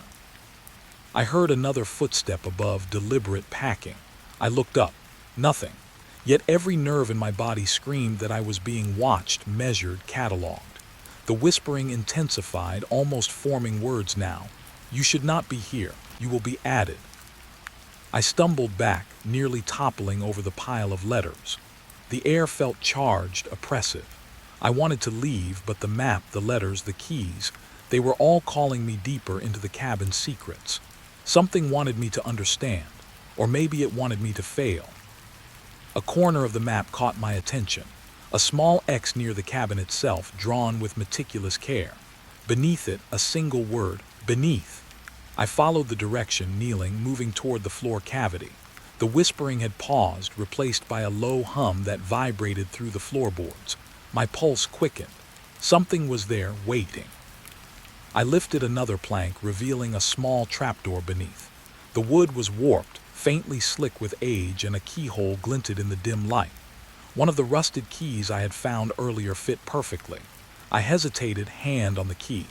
The whispering returned, urgent now, circling my head. Do not open, do not see, do not join. I turned the key anyway. The lock clicked, echoing in the silent cabin like a gunshot. The trapdoor creaked open, revealing a narrow stairwell descending into darkness. A cold draft rose from below, carrying the smell of damp earth, rust, and something unidentifiable, older than the cabin itself. I stepped down slowly. Each board groaned beneath me. The air thickened and the whispering swirled around my ears, fragments of names, dates, and warnings. I saw shapes in the darkness, small objects stacked haphazardly, jars filled with soil, fragments of letters, a single shoe with a name etched into its sole. Evidence of lives erased, collected beneath the cabin like offerings to an unseen presence. I froze. Footsteps echoed above, but not mine. I hadn't moved in seconds, yet the cabin's floorboards groaned with each deliberate step. Someone, or something, was circling, watching, waiting. I realized the whispers weren't just warnings. They were instructions, guides to something I wasn't meant to find. One jar fell, tipping over, spilling soil and a rusted key. The hum from the floor beneath me vibrated in resonance with the key. The whispers swelled, forming words almost intelligible. "You are part of it now. You cannot leave." My heart thundered. I staggered, hand brushing against a wall of wooden shelves stacked with the remains of previous visitors. Notebooks, keys, trinkets, all labeled meticulously. Every object marked someone who had vanished at the lake. I wanted to flee, but my legs refused. The cabin had me. Every whispered warning, every step above, every creaking plank was a tether. I understood then. The keys, the letters, the trapdoor, they were all tests. The cabin wasn't abandoned. It had been waiting for me to touch the past, to descend, to become another story in its collection. I knelt beside the shelf, examining a notebook. The entries were desperate, obsessive, detailing sightings on the lake, shadows in the mist, footsteps on the ice. One entry ended with a name. Mine. My pulse froze. I looked around the cellar. The whispering had stopped. Silence. Yet I felt it, presence, attention, hunger. A single plank above shifted slightly. I looked up. Shadows danced in the dim light from the trapdoor, shapes I couldn't identify. They weren't fully formed, more suggestion than substance, but I knew they were aware of me, aware that I had come too close. I picked up the key from the jar. It hummed faintly, resonating with the wooden floor beneath me. The whispering began again, layered and insistent, weaving through my mind, reminding me of every story, every name, every disappearance. The cabin had a memory, and I had stepped inside it. I understood something crucial then. The floorboards, the keys, the letters, they weren't just remnants. They were active. They guided, warned, trapped. I could leave, yes, but would I ever truly be free of the cabin? Or would the whispers follow me, an echo beneath every step I took, until I too became a note in the ledger beneath the floorboards? I climbed back to the trapdoor, sealing it behind me, heart racing. The cabin was quiet again for now, but I could still feel the pull from beneath, the hum of the keys, the whispers threading through the walls. I stepped outside, trying to convince myself it was over, but the forest pressed close, the wind murmured, and in the distance the lake shimmered with a strange, expectant light. I knew I hadn't uncovered everything, not even close. The cabin had more to reveal, more to test, more to claim. And I had no choice but to return, because curiosity had already ensnared me, binding me to a story older than the trees, older than the water, older than the quiet. The whispers would wait, and so would I. The cabin smelled of age and decay, but there was something else in the air now, something heavier, almost metallic. Dust motes floated lazily in the shafts of sunlight that penetrated the grimy windows, settling on surfaces long forgotten. My foot nudged an old wooden chest in the corner. It groaned, a sound that felt like a warning. Inside, I found a stack of photographs, yellowed and brittle. I lifted the top one. Faces stared back at me, frozen in smiles that had long since lost their warmth. At first, nothing seemed unusual. Then I noticed it. The eyes, the mouths, some faces entirely scratched out, as if someone had tried to erase them from memory. I held the photograph closer, heart hammering. Each scratched face seemed deliberate, angry, careful. It was more than vandalism, it was a statement. The people had existed, had lived, and yet someone had decided they must not be remembered. My fingers trembled over the edges of the picture. Who were they? Why here? And why did it feel like the eyes I couldn't see were watching me through the scratches? I placed the photo on the table and picked up another. The same pattern repeated. Entire families, groups of friends, all with certain faces erased. Some images had scribbled names beneath, others had nothing at all. The air around me thickened, pressing in. My rational mind tried to insist this was nothing more than an old collector's quirk, but the unease crawling up my spine told me otherwise. A sudden creak from the floorboards made me jump. I glanced around. Empty room. Still, the sound persisted, subtle but deliberate, echoing through the cabin. The photographs on the table seemed to shift in my vision. I shook my head, thinking it was the light, a trick of dust and shadow. But the feeling didn't leave. Something wanted me to notice, wanted me to understand. I spread the photographs across the table, trying to organize them. Faces scratched out, names forgotten, families fractured. I traced a finger along a corner of one picture and froze. In the background of the image, behind the smiling family, I thought I saw a figure, not erased, not scratched, but blurred, shadowy, standing apart. I blinked. It was gone. My breath quickened.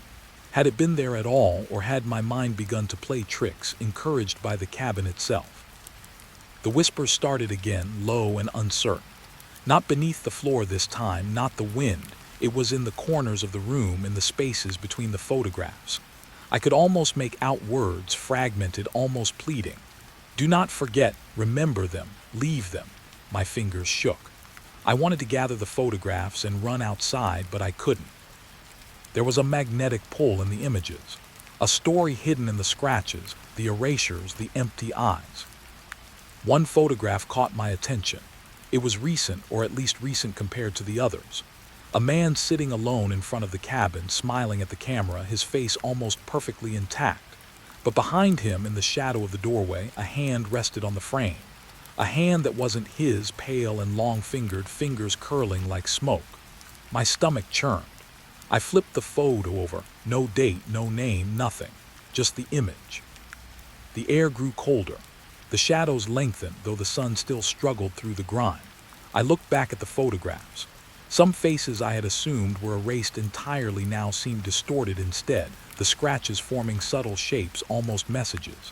A line here, a curve there, letters hiding in plain sight. I bent closer. My eyes strained. Could it be?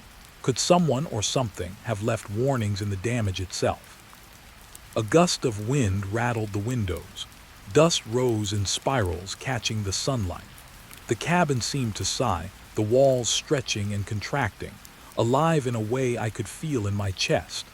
I turned my attention back to the photographs, now desperate to understand. One image was different. A small child seated on a rocking chair, smile wide, face untouched. But the chair swayed slightly as if caught mid-motion. The photograph trembled in my hands. The rocking stopped. I heard it in the room, too, a soft creak back and forth, back and forth. I dropped the photo.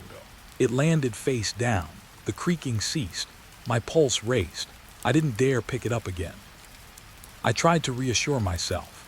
Maybe the cabin was just old, the wood shifting with temperature, the photographs warped over decades. But the weight pressing down on my chest told me otherwise. There was something here, something that had touched these images, that had watched these people and now watched me. I noticed faint footprints on the dusty floor, leading from the corner where the chest had been. Small, delicate prints, almost childlike, but they disappeared before the doorway. No one had entered, or had they? I bent to examine them. The dust was undisturbed elsewhere. Only here, a path that seemed to vanish into the boards themselves. Another photograph fell off the table, drifting across the floor. It landed face up, revealing a woman, eyes wide, mouth scratched out in jagged lines. Behind her, the doorway of the cabin was shadowed, and in that shadow I thought I saw movement. My stomach twisted. I picked the photo up and forced myself to examine it closely. There, in the blur of dust and shadow, was the same figure I had seen behind the man in the earlier image. It was faint but unmistakable, a presence observing, patient. The whispers rose, layering, overlapping, urgent now. Do not forget, do not leave, do not see what waits. The words were fragments, incomplete, but their intent was clear. I wasn't meant to be here, yet I couldn't leave. I had to know. I had to see. I sorted the photographs chronologically, or what I assumed was chronological. Each era had its victims, its scratches, its erasures.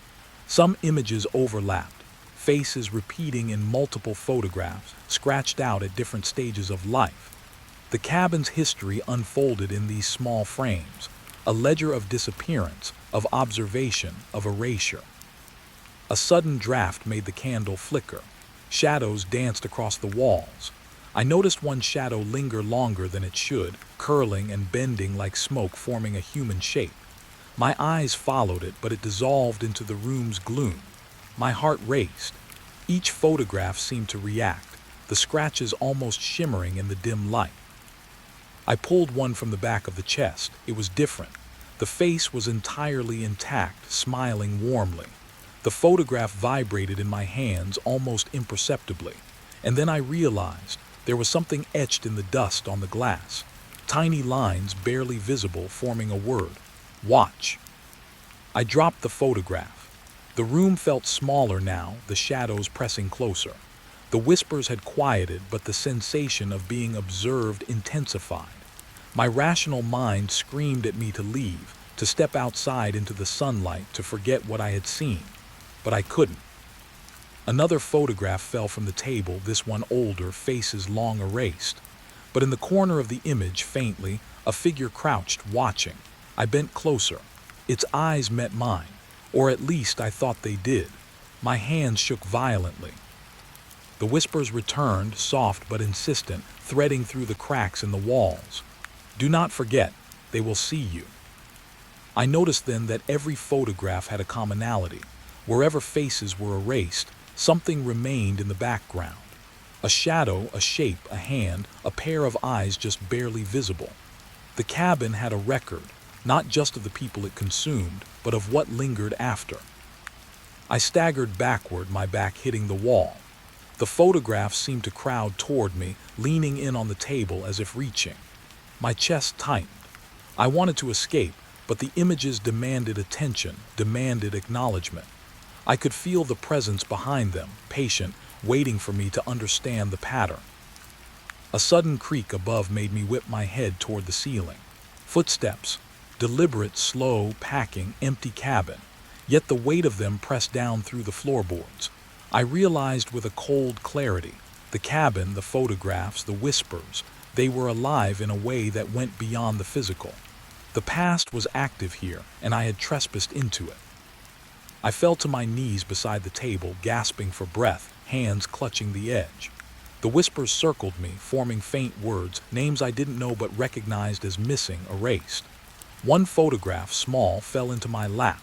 I stared at the face scratched out, but the eyes seemed to bore into me. And then I understood. This cabin did not merely remember. It demanded remembrance. I couldn't leave. Not yet. Not until I understood who had been here, who had vanished, and what waited in the shadows of these dusty images. The photographs whispered their secrets, and I knew the cabin would not let me go until I had heard every one of them. I stood, hands trembling, arranging the photographs carefully. Some faces were missing, some erased, but all were part of a ledger I was now entangled in. The shadows shifted in the corners, patient, observing, waiting for the moment I would look too long, too deep. I felt a chill crawl up my spine. Outside, the wind pressed against the windows, stirring the dust motes into a storm of light and shadow. Inside, the cabin watched me, and I realized with a sinking certainty, I was not alone, never had been. Not with the photographs, not with the whispers, not with the shadows curling along the walls, waiting to claim attention, to claim memory, to claim me. I didn't move. I couldn't. The portraits in dust had me. The fire had barely caught, flames trembling like they were afraid to rise. Shadows licked the walls, long and thin, curling across the cabin with every flicker. I sank into the old armchair, the wood groaning under my weight, and tried to calm my racing heart. The photographs from earlier were stacked on the table beside me, their scratched faces seeming to whisper in the flickering light. I thought I was alone. I told myself that 100 times, and yet a voice came. Low at first, barely a whisper above the crackle of the fire, then clearer, unmistakable. They shouldn't have come here. I froze. My hands gripped the armrests. The voice was female, though I couldn't be sure. It carried decades in its tone, sorrow, fear, and some subtle warning. The lake, it remembers what was done. I looked around, heart hammering. No one was there. The cabin was empty, and yet every instinct screamed that I wasn't alone. The fire flickered violently, and the room seemed to stretch and contract. I could almost smell the air of 100 years ago, damp earth, smoke, and something sweet decaying. They never listened, the voice continued, almost dreamlike now, distorted, blending past and present. They thought it was just a cabin, just a place, but the walls remember. I swallowed hard. My eyes darted across the room. The photographs leaned slightly as if nudged by unseen hands. One face, long scratched out, seemed almost to look at me again. A shiver ran down my spine. I wanted to leave, run into the night, but something held me. A curiosity I couldn't resist, as if the voice had tethered itself to the flickering flame and my very heartbeat. "Do you see them?" the voice asked softly, almost conversational. "The ones who stayed too long, the ones who watched too closely." I didn't answer. I couldn't. My mouth had gone dry. The fire hissed, sparks jumping like tiny stars that died before reaching the ceiling. Shadows pooled in the corners of the cabin, thicker than they should have been, almost liquid, waiting. I finally dared to speak. Who are you?" Silence. Then the voice, closer now, as though leaning over my shoulder, though no one was there. "I am what remained. I am the witness. I am the warning." The temperature dropped sharply. My breath came in white clouds curling in the firelight. I could hear it soft, faint, like wet footsteps circling the room. My eyes followed them, darting from wall to wall.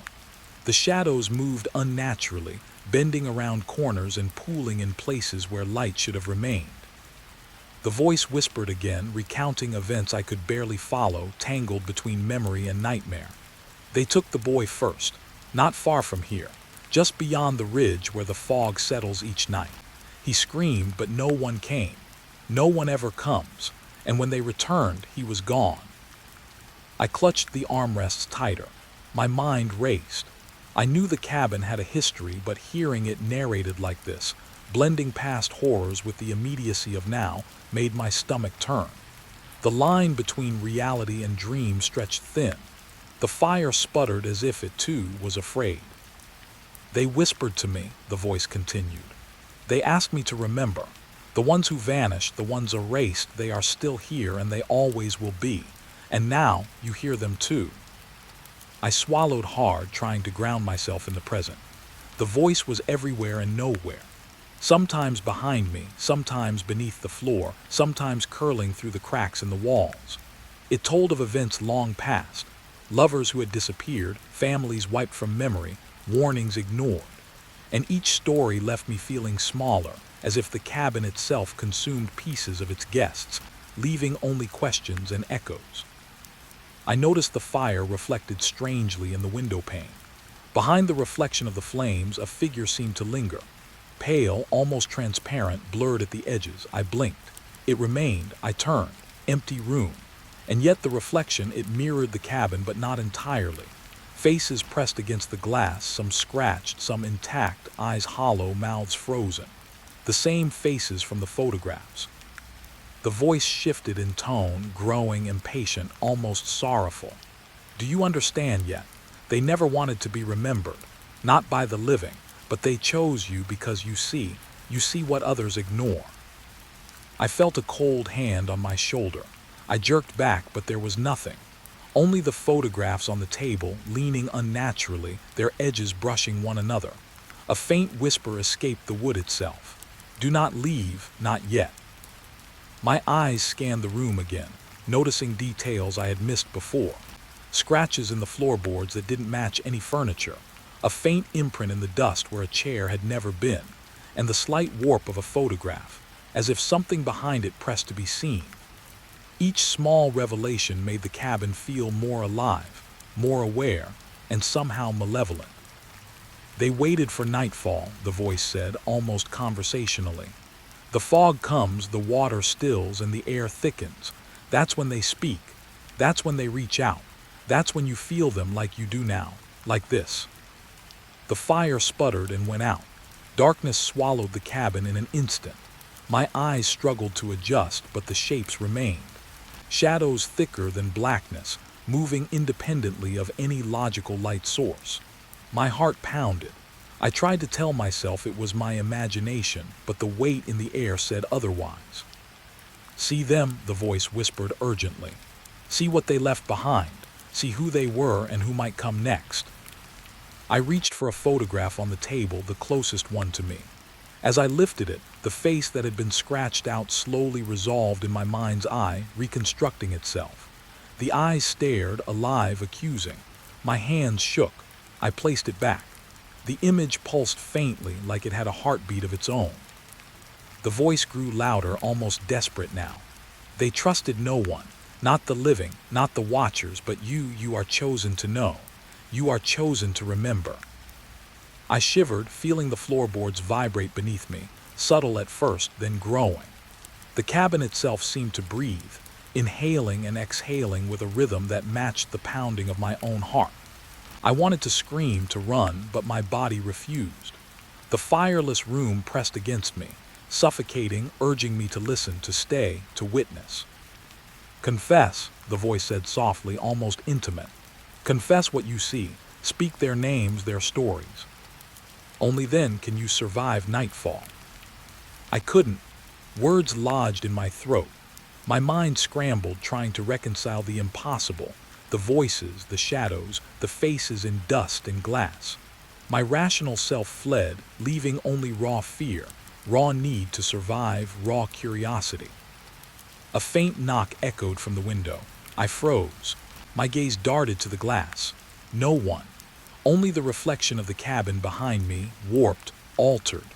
And in that reflection, the photographs hovered, leaning toward the firelight that no longer existed. "They know you see," the voice whispered. "They know you feel, and they will not forgive ignorance." I sank lower in the chair, trembling. The whispers multiplied, layering on one another. Names, locations, actions. Events from decades past, intertwined with half-remembered dreams, twisted nightmares. Some sounded like warnings, some like confessions. All sounded like history, alive and pressing in the present. I realized then that I was part of it now. Not a visitor, not an observer, a participant. The cabin, the voices, the photographs, they demanded it. My heart thundered in my chest. I tried to close my eyes, tried to retreat, but the shadows remained, curling closer, patient, watching, waiting. A final whisper, clear and sharp. "Remember, speak. Do not leave empty-handed, do not leave ignorant. Nightfall remembers all." I swallowed hard. The fireless room felt colder than ever. The photographs seemed to lean closer, faces etched in time, in dust, in shadow. The cabin held its breath, and I realized with a sinking certainty that nightfall was only beginning. The voice faded into the background, almost gentle now, a lull in the storm. "And tomorrow the lake will speak." I sat there frozen, trembling, aware that I had survived the night only because I had listened, only because I had acknowledged. And yet the final truth hung in the darkness, unspoken. I had not seen everything. I had not heard everything. And the cabin, alive in ways I could not fully grasp, was only waiting for me to return. I stepped outside, expecting the crisp night air to clear my head, but the fog was already waiting. Thick, gray, and alive, it clung to the cabin like a shroud.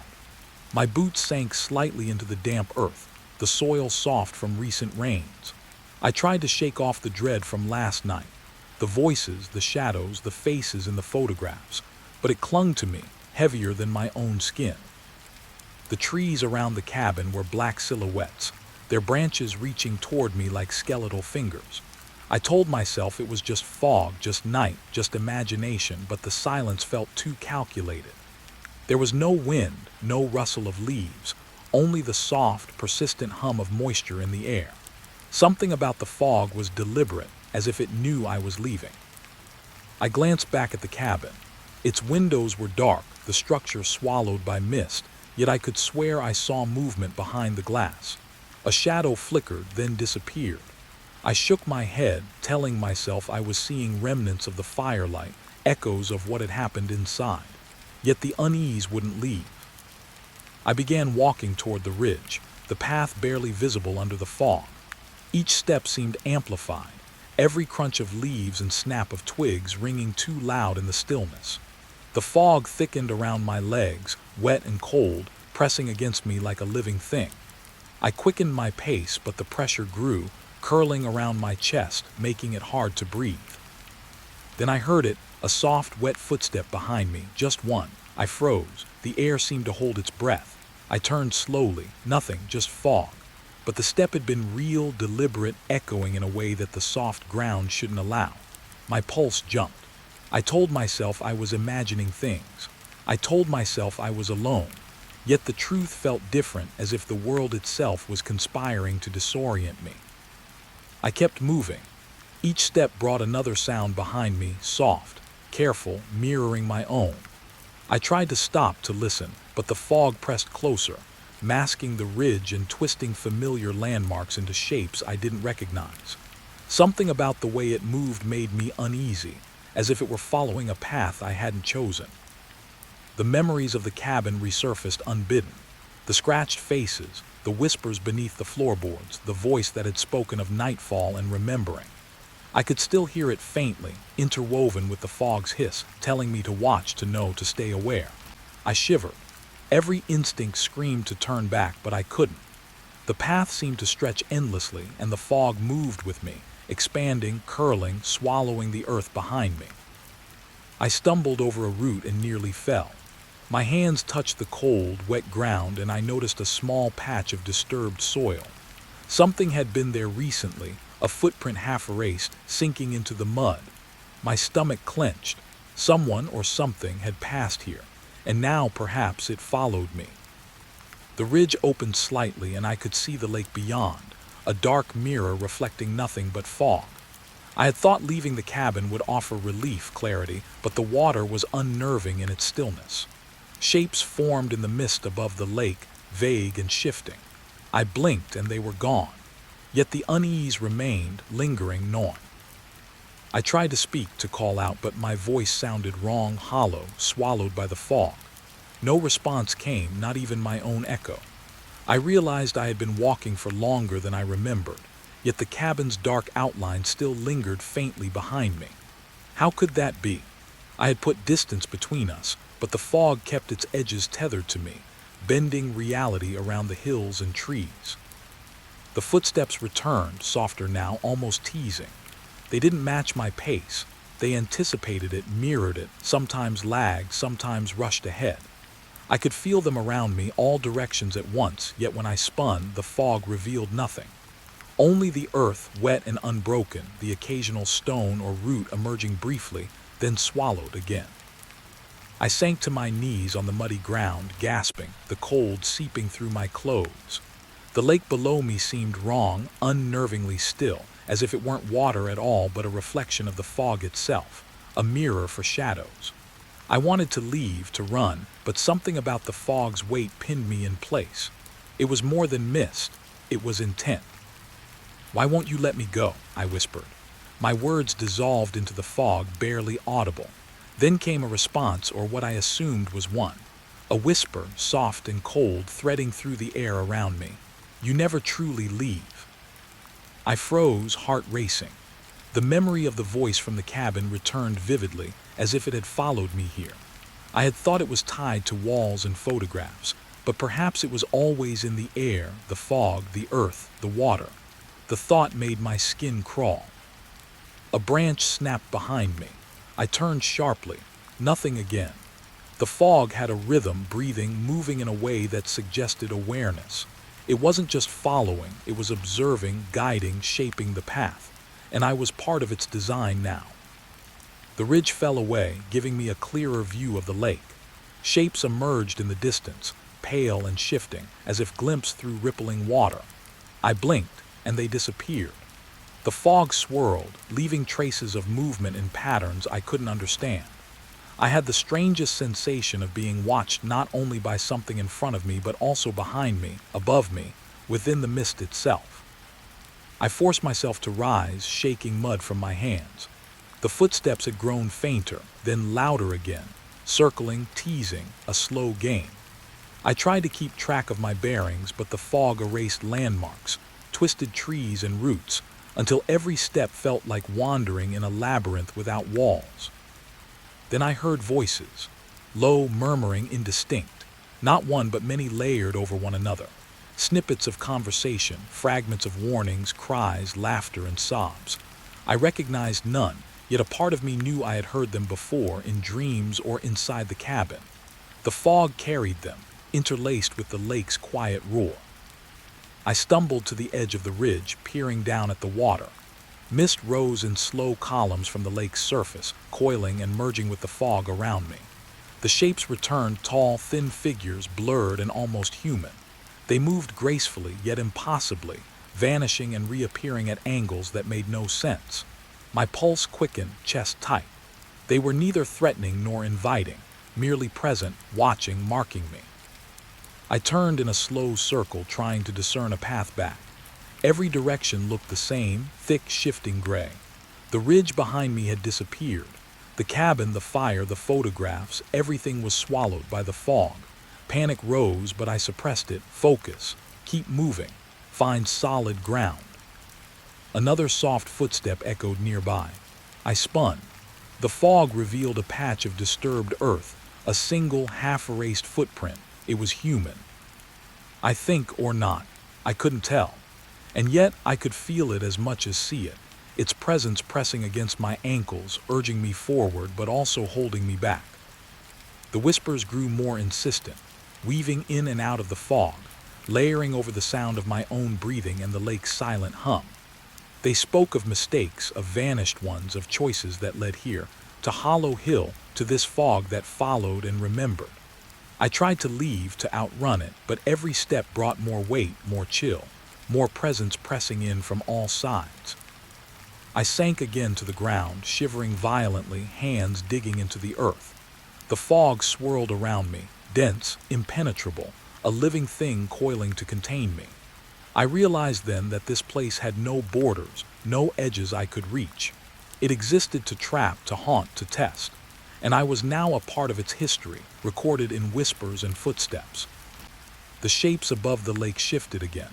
One seemed closer, clearer. I could make out a pale face, hollow eyes starring. A whisper brushed my ear. You followed, you listened, and now you remain.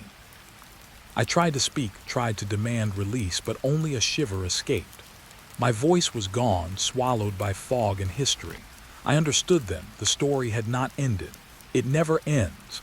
It waits, fog-bound, breathing with the hills, with the lake, with Hollow Hill itself. And I had walked into its heart. I stood, trembling, and began moving blindly, hopping for trees, hopping for solid earth, hopping for anything.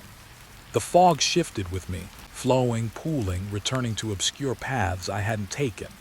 The lake mirrored nothing, reflected only the swirling gray and the distant, impossible shapes. A final whisper followed me as I stumbled forward. Leave if you can. But no, you are always within. Always. I did not look back, I could not. And yet the cabin, the fire, the faces, the lake, the footsteps, they were still there somewhere just beyond the mist, watching, waiting, remembering. The keys rattled in my hand, small and cold, half buried in the dirt outside the cabin. I had found them there, sticking awkwardly out of the soil like they were waiting for me. The number 9 was painted on the door, weathered and flacking, but it looked like it had been waiting for decades. My fingers shook as I tried the first key, sliding it into the lock. The metal was slick, rusted, but the door wouldn't budge. I tried again. Nothing. I stepped back, trying to get a better angle, squinting through the fog that had rolled down the hill. The air was thick, damp, smelling faintly of decay and pine. I heard a bird cry somewhere distant, but it sounded too sharp, too close. My throat tightened. Why wouldn't the door turn? It was just a lock. Keys were supposed to open doors, not trap you outside. I tested the second key. It clicked once, but the door didn't open. Just a stubborn refusal, an almost sentient resistance. I pressed my shoulder against it. Nothing. The wood was old, warped, unyielding, and yet it almost seemed to pulse beneath my hands like the cabin itself was alive. I swallowed hard, feeling the first tight twist of fear. Behind me, the forest was quiet. Too quiet. No wind moved through the branches. Even the fog seemed to have stopped, as if it were holding its breath along with me. I tried to tell myself it was just an old lock, old wood, that these things happen. But I could feel the tension pressing in, a weight that had nothing to do with gravity. I examined the keys again, turning them over in my hand. One was jagged, misshapen, unlike any key I had ever seen. The other was smooth, ordinary, almost forgettable. Yet neither worked. I felt a flicker of something deeper, an almost instinctive warning, but I ignored it. I always ignored the first warning. I noticed a small gap beneath the door, a thin slice of darkness. Something seemed to shift just inside, a shadow perhaps, or the play of light on warped wood. I pressed my eye to the gap. Nothing, just darkness stretching inward. But the feeling of being watched pressed at me from the other side. I pulled back quickly, my heart hammering. The lock clicked again when I jiggled the key, a small, defiant sound. It wasn't the sound of unlocking, it was the sound of challenge. I felt my palms go slick with sweat, cold and clammy against the key. I tried the third key, the one I had thought would work. It slid in effortlessly, but the turn was stubborn, stopping halfway. It was as if the lock didn't want to let me in. I took a step back, hands on my knees, trying to breathe normally. The forest pressed in, heavy and quiet. Shadows shifted between the trees, though the fog hadn't moved. My mind raced, imagining shapes moving just at the edge of vision. The cabin waited silently, doors refusing, shadows growing longer.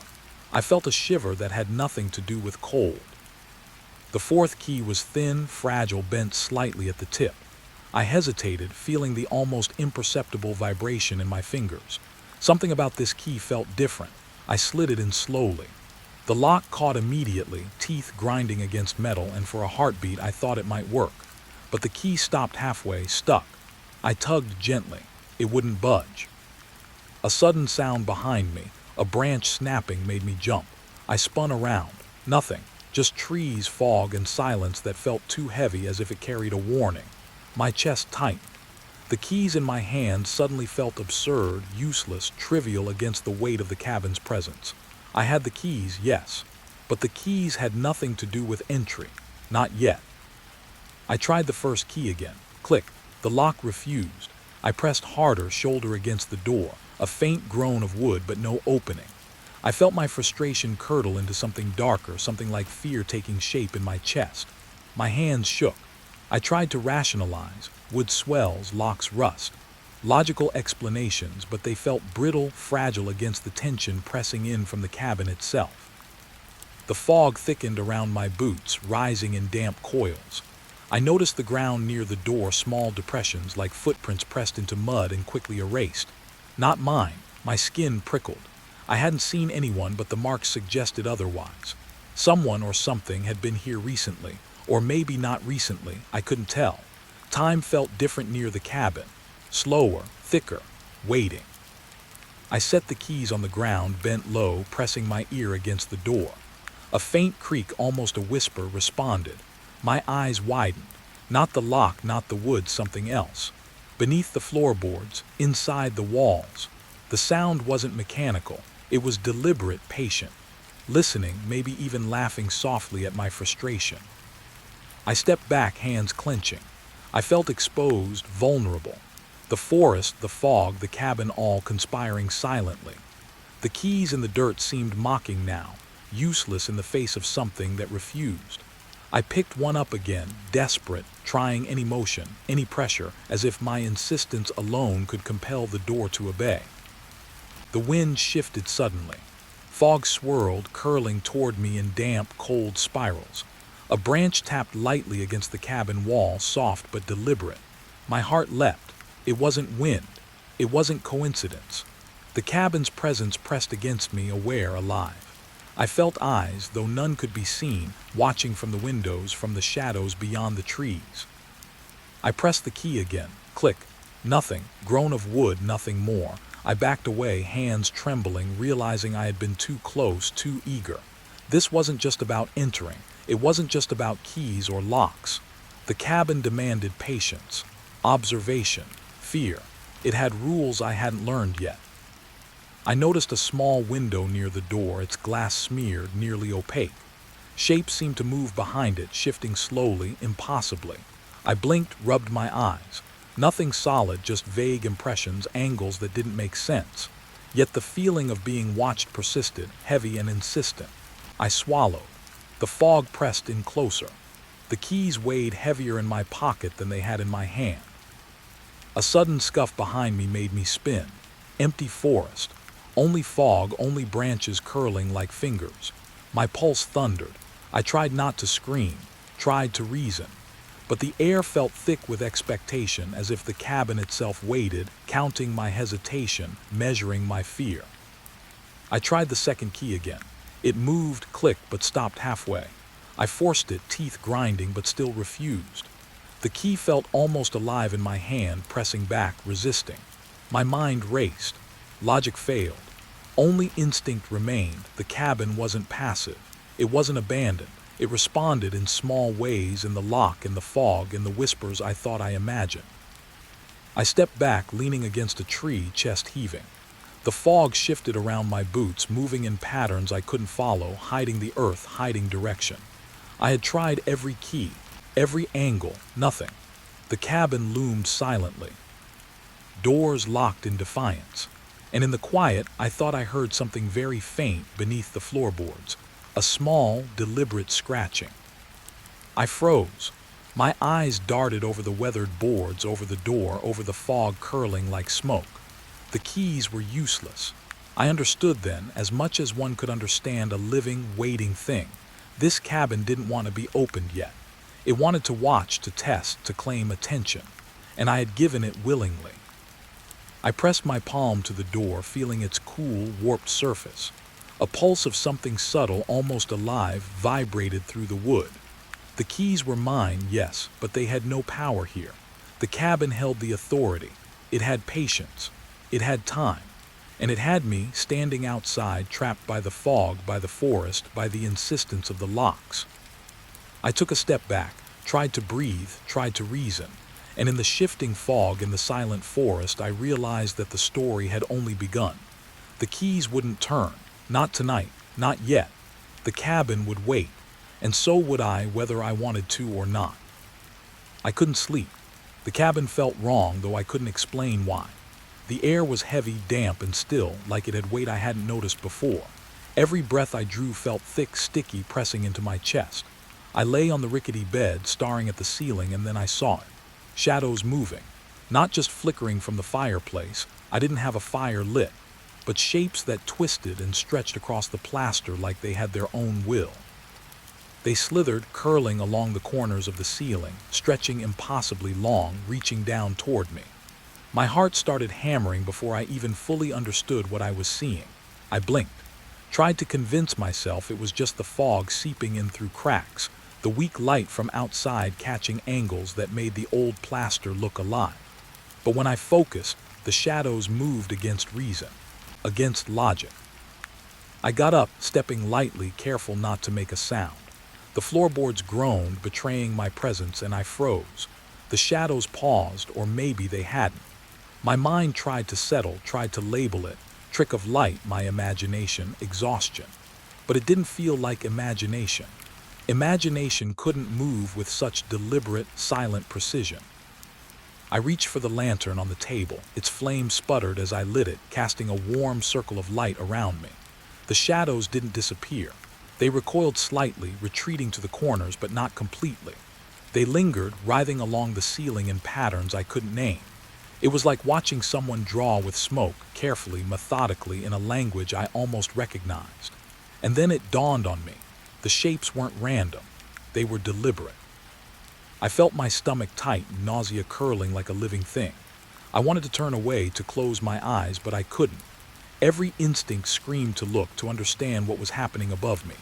The shadows shifted again, and I noticed something new. One of them stretched down, thin, like a finger brushing the wall behind my head. I spun, lantern held high. Nothing. Just the same old plaster, cracks and stains that had always been there. I stepped toward the corner where the shadow had touched. The lantern's light barely reached it. The darkness seemed thicker there, denser, almost tactile. I felt it pull at the edges of my vision, tugging at my mind, making me dizzy. I wanted to back away, but my feet felt glued to the floor. The cabin itself seemed to lean toward me, its breathing slow but insistent, creaking with every inhale, sighing with every exhale. I shook my head, breathing, just breathe. I tried to dismiss it all, telling myself it was fatigue, stress, the way old wood creaks at night. But the shadows moved again, faster now, not just on the ceiling but along the walls. I could swear one of them crouched in the corner, taller than it should have been, stretching impossibly high. I blinked. It was gone. but the air still felt wrong, tight around my chest. I backed toward the door, feeling for the handle. My hand brushed it, cold, unyielding. Not the lock, not the keys from earlier, this was something else. The shadows seemed to gather, pressing toward me in slow waves, pooling in corners, stretching along beams. My skin crawled, goose flesh rising, hair standing on end. It was watching me, waiting for me to act, to give it shape, to respond. I turned the lantern, sweeping the beam across the walls. Nothing moved in the light, yet the feeling persisted, the weight of eyes where no eyes could exist. My own reflection in the small, cracked window stared back at me, pale and wide-eyed. But even that was wrong. My shadow on the floor moved differently than I did. A fraction of a second behind, curling strangely, limping almost. I froze. A sound, soft, deliberate, like fingernails dragging across wood, made me jump. I spun, lantern trembling in my hands. Nothing. The ceiling, the walls, the corners, empty. Yet the sound had come from above, from the floorboards I had slept on moments before. My stomach knotted. I sank down, crouching, listening. The drag happened again, slower this time, circling beneath the boards, tracing impossible patterns. I felt like the cabin itself was breathing, exhaling shadows, inhaling silence. Each creak of wood, each whisper of air through the cracks felt deliberate, timed, aware of me. I pressed my palms against my ears, but the sound persisted, ringing inside my skull, vibrating in my chest. The shadows didn't retreat.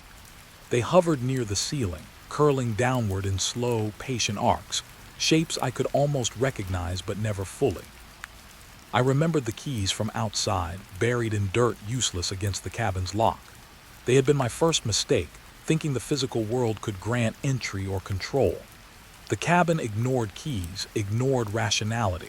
It responded to something else: fear, attention, observation. I had given it both freely, and now it breathed around me, living, watching, shaping the night with impossibly dark fingers. I forced myself to stand, lantern shaking. The shadows pulsed, almost mocking, stretching in impossible angles that made the walls feel warped. I took a step. The cabin creaked, almost in sync with my movement, as if counting, testing. I tried to move faster. The shadows responded, coiling tighter, closer, pressing the air in my lungs. My heartbeat thundered. I couldn't escape them, couldn't escape the room, couldn't escape the watching. A sudden pause. Silence fell like a heavy blanket. Even the fog outside seemed still. I dared to glance at the ceiling. The shadows weren't gone. They were waiting, bunched together, tense, like predators ready to strike, but nothing struck.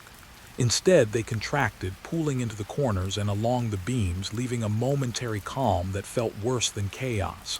I wanted to breathe. I couldn't. The calm was deliberate, heavy, suffocating. I realized then that the cabin didn't just respond to me. It knew me. Each shadow, each subtle twist of wood, each creak timed with my heartbeat. It was learning, adjusting, remembering. I tried to step toward the bed, toward some semblance of safety. The shadows moved again, stretching impossibly long along the walls, slithering across the ceiling in patterns that made my stomach churn. Shapes I could not name, but recognized from dreams I had never had, from fears I had never acknowledged. I reached the bed.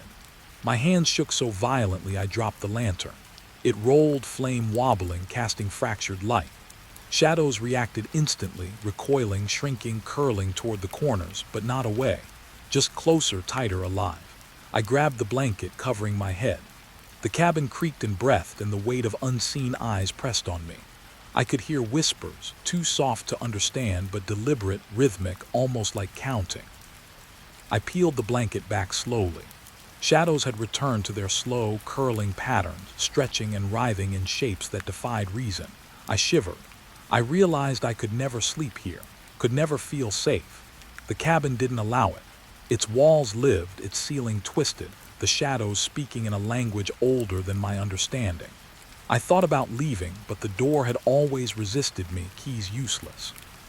And even if I could leave, the memory of these shapes would follow me, curling around the edges of my mind like smoke. Hours passed, or maybe minutes. Time felt suspended. The shadows shifted constantly, responding to every twitch of muscle, every shallow breath. I tried to count, tried to focus, tried to ground myself in logic, but the cabin had none. The shadows did, and they knew it. Eventually, exhaustion took me, though sleep felt impossible. I lay in the corner, lantern dimmed, shadows slowly retreating into the corners, curling along beams. But even in that relative calm, the shapes lingered, folded into the ceiling. Ready to stretch again when I dared to wake, I realized the cabin did not sleep. It waited, and so did I, whether I wanted to or not. When dawn approached, weak and gray through the cracks, the shadows finally thinned, blending with the early light. I thought I had survived the night, but I knew better. The memory of their impossible shapes, the way they had moved against reason, against logic, would follow me. The cabin had left its mark, subtle but indelible, a whisper beneath my skin. And I knew, without fully understanding how, that night after night, shadows would return. Not just in the cabin, but in the edges of my vision, in corners of rooms, in the folds of my thoughts. The cabin had not finished with me. It never would. I found the drawer by accident. One of those old wooden things, thick with dust and ignored by time. The kind of drawer that sits in the corner of a cabin for decades, waiting for someone foolish enough to open it. I hesitated. My hands hovered above the handle. Something in the air told me not to touch it, a quiet warning that I couldn't name. Curiosity was stronger.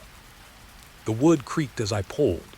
Dust rose, swirling in the thin shafts of light that fought their way through the cracked window. Inside were slips of paper, neat, folded, yellowed with age. Names, each one written in careful, deliberate script. I didn't recognize any, but I knew instantly that these were not ordinary names. Each one was heavy, weighted with absence, with something I could feel in my chest without knowing why. I picked up the first slip. The name was simple, James Alder, nothing extraordinary about it, but the moment I read it aloud, just in a whisper, the room shifted. The air tightened, pressing down on my shoulders. I froze. A soft rustle behind me, like someone brushing past a curtain, made my stomach coil. I turned. Nothing.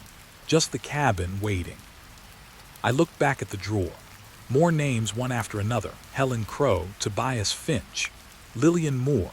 The longer I read, the more the air seemed to thicken, the walls bending just enough to make me dizzy. A low, almost imperceptible whisper brushed against my ear. My own name. I spun, lantern shaking. The shadows in the corners stretched, curling along beams and walls. I should have closed the drawer. I should have run. But my fingers kept moving, pulling slip after slip, reading names aloud. Each one felt heavier than the last, pressing into me, like invisible hands tightening around my ribs. The cabin wasn't silent anymore. The whispers multiplied, soft voices murmuring from beneath the floorboards, behind walls, above the ceiling. Names spoken in a language older than I could understand, a rhythm that made my pulse quicken. A sudden draft swept through the cabin. Papers fluttered, shadows wriggling across the ceiling as if they were alive. I dropped the slips. They scattered, sliding across the floor like crawling insects. My lantern tilted. For a moment the shadows froze, and I thought I saw faces emerging from the darkness, faces with eyes hollow, staring directly at me. I blinked. They were gone, or had I imagined them? I couldn't tell anymore. The cabin had changed. It was no longer just walls and ceiling and floor. It was alive. Every sound echoed differently, every shadow moved with purpose.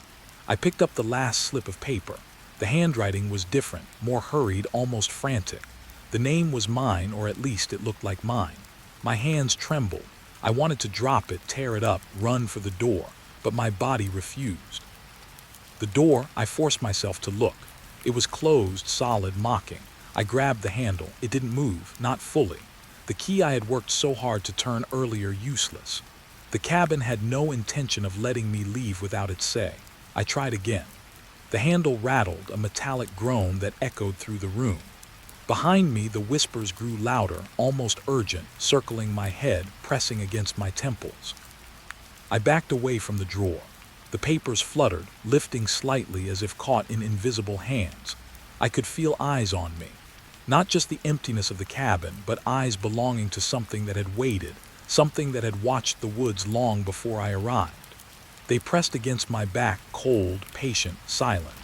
I knew if I looked over my shoulder I would see them, but I couldn't bring myself to do it. I tried to steady my breathing, focus, logic. Names on slips of paper, just names, people who had vanished, perhaps trapped, perhaps worse, perhaps gone. But the cabin had left a residue in the air, a sense of being watched, of being catalogued, of being next in line. My pulse thumped in my ears. Each beat felt like a warning, a drum summoning something I could not name. I edged toward the fireplace. The shadows shifted with me, elongating along the walls, curling toward me in slow, deliberate arcs. I thought of the woods outside, the fog that had rolled in the day before, swallowing trees and paths. I imagined those people wandering there, lost forever, their names slipping from lips like water, their eyes empty, watching, waiting. My stomach churned. I couldn't stop thinking about them. The lantern flickered. My reflection danced in the glass of the window, but it wasn't quite right. My shadow stretched along the floor in strange, contorted shapes, curling where I had not moved. The whispers turned into sighs, soft and cold, brushing the back of my neck. I wanted to scream. I wanted to run. But the cabin didn't allow it. I could feel it, patient, amused, aware. I moved to the door again. My hand slid over the wood, gripping, pressing, turning. It budged slightly, but the resistance was there, solid, deliberate. I took a deep breath. With one forceful tug, it gave way. I stumbled outside, lantern held high, stepping into the gray morning light. The forest stretched before me, dense, silent, and watching. I expected relief, expected the fog to be gone. It was.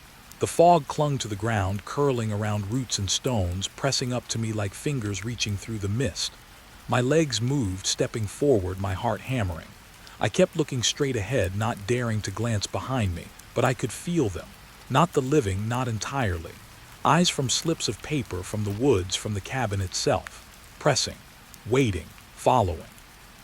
Each step through the damp earth felt heavier. The whispers followed, faint but persistent, threading through the fog, curling around my ankles.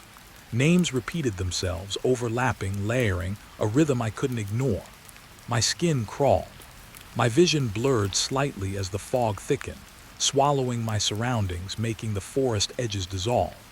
I wanted to run faster, to escape, to leave the memory behind, but my feet were heavy.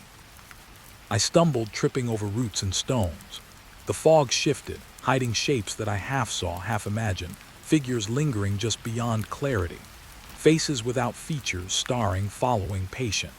I forced myself upright, forcing my legs to move, each step punctuated by that unbearable sense of being watched. Not just by the woods, not just by the cabin, but by something older, something that catalogued, that waited. I kept moving. The fog thinned slightly, and I thought I glimpsed the cabin, small and silent behind me, its windows like dark eyes. I dared to look over my shoulder.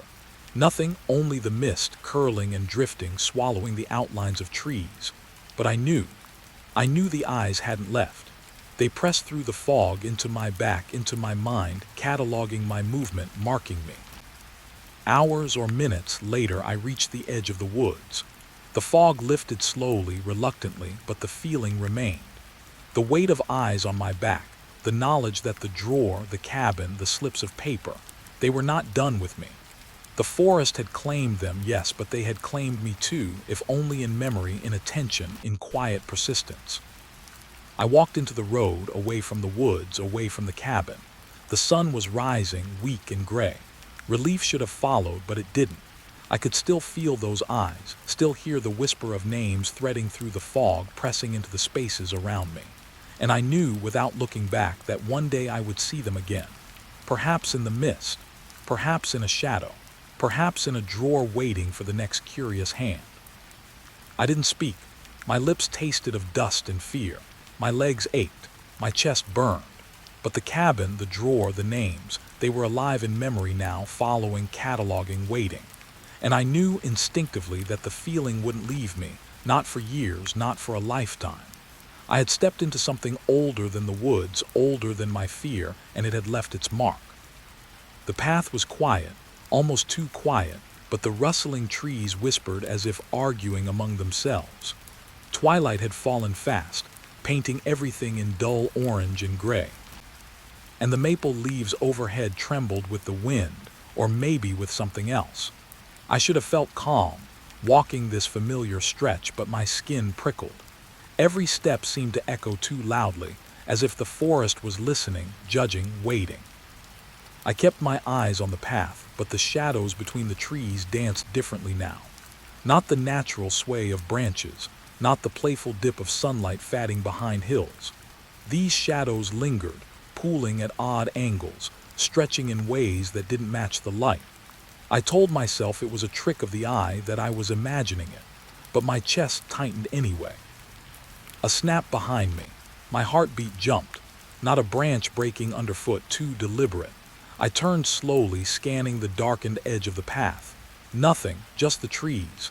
But that instinct, the one you can't name, told me someone or something was there, watching, waiting. The path narrowed. Maple leaves carpeted the ground, dry, brittle, rustling underfoot like whispered warnings. I tried to focus on the cabin at the end, a faint outline against the fading light, but the forest seemed alive, bending my gaze, keeping me from seeing clearly.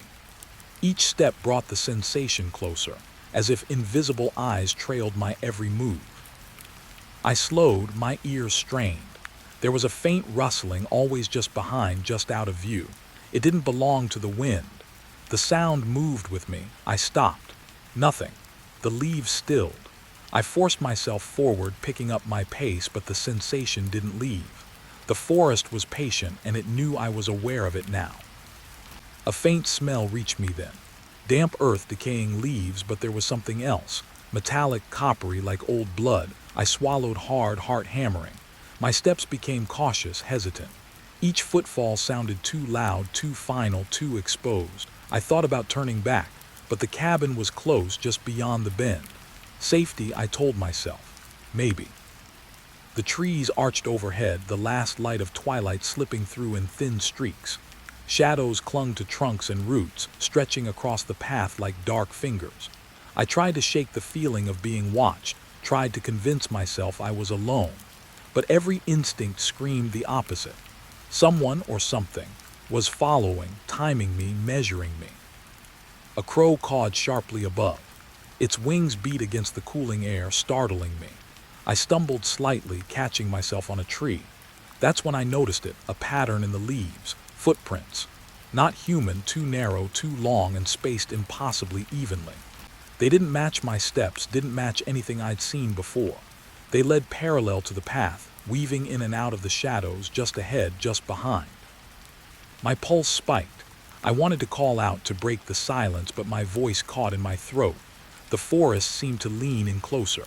The rustling above was no longer random. It followed my movement, synchronized, deliberate.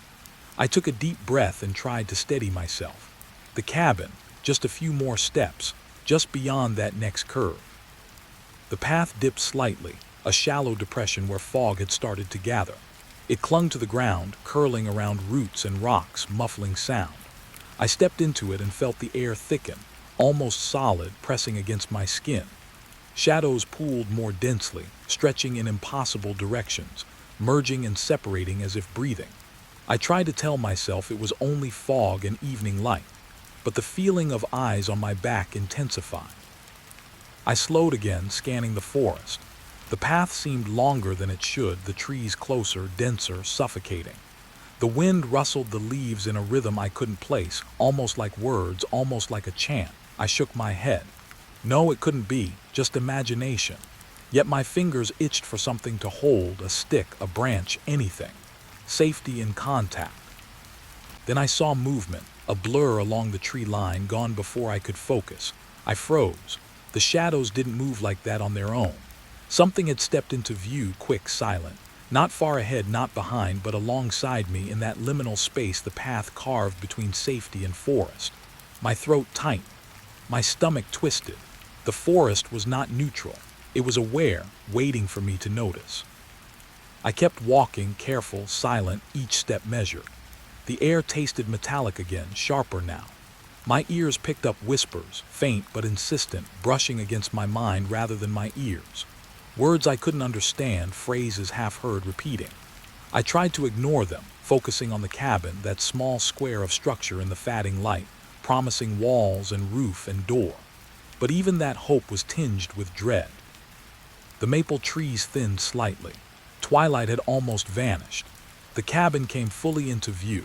Its windows were dark, reflective, like eyes turned toward me. The path opened into a small clearing, leaves still rustling, shadows bending unnaturally along the edges. I felt the weight of the forest pressing close, the air thick with anticipation. I stopped at the edge of the clearing, hesitant. The path ended, but the sensation of being watched had not. The shadows moved differently here, slower, deliberate, curling toward me without reason. The whispers rose in volume, threading through the leaves and fog, a chorus just beneath comprehension. My skin crawled. My breath came faster. I felt trapped between two worlds, the faint safety of the cabin and the enveloping menace of the forest. I forced my legs forward. Each step onto the clearing felt heavier, as if the air itself resisted movement. I tried to ignore the feeling of eyes, tried to convince myself I was alone. But a branch snapped behind me. I whipped around. Nothing but the darkening trees. The shadows seemed thicker now, pooling at the edge of my vision, twisting against reality. Finally, I reached the cabin door. Its wood looked old, worn, familiar, but strange under the twilight. My hands lifted toward the handle. The forest seemed to pause, a hush falling over the rustling leaves, the shadows curling tighter, waiting. I glanced back once into the trees and almost wished I hadn't. The shapes between trunks weren't quite human, not quite animal. Just eyes, hundreds of them, glimmering faintly in the dark. Watching. Patient. I swallowed.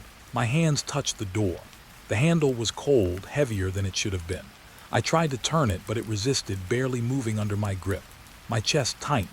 The whispers intensified, surrounding me, brushing my mind. I forced the handle again, a metallic click. The door shifted slightly. I pushed harder. A squeal of old hinges echoed through the clearing, bouncing off the trees. The forest reacted. Shadows leapt, twisted, stretched. Inside, the cabin smelled of wood, dust, and something older, faintly sour. My lantern flickered, throwing light across walls and floorboards that seemed warped in the shadows. I tried to calm myself, telling myself I had reached safety. But the rustling outside didn't stop. It pressed against the walls, through the cracks, through the thin separation of door and earth. I set my bag down, stepping fully inside. The cabin was small, narrow, and the darkness seemed thicker than it should be, pooling in corners and across the floor. I could still hear the whispers, still feel eyes pressing from the forest outside.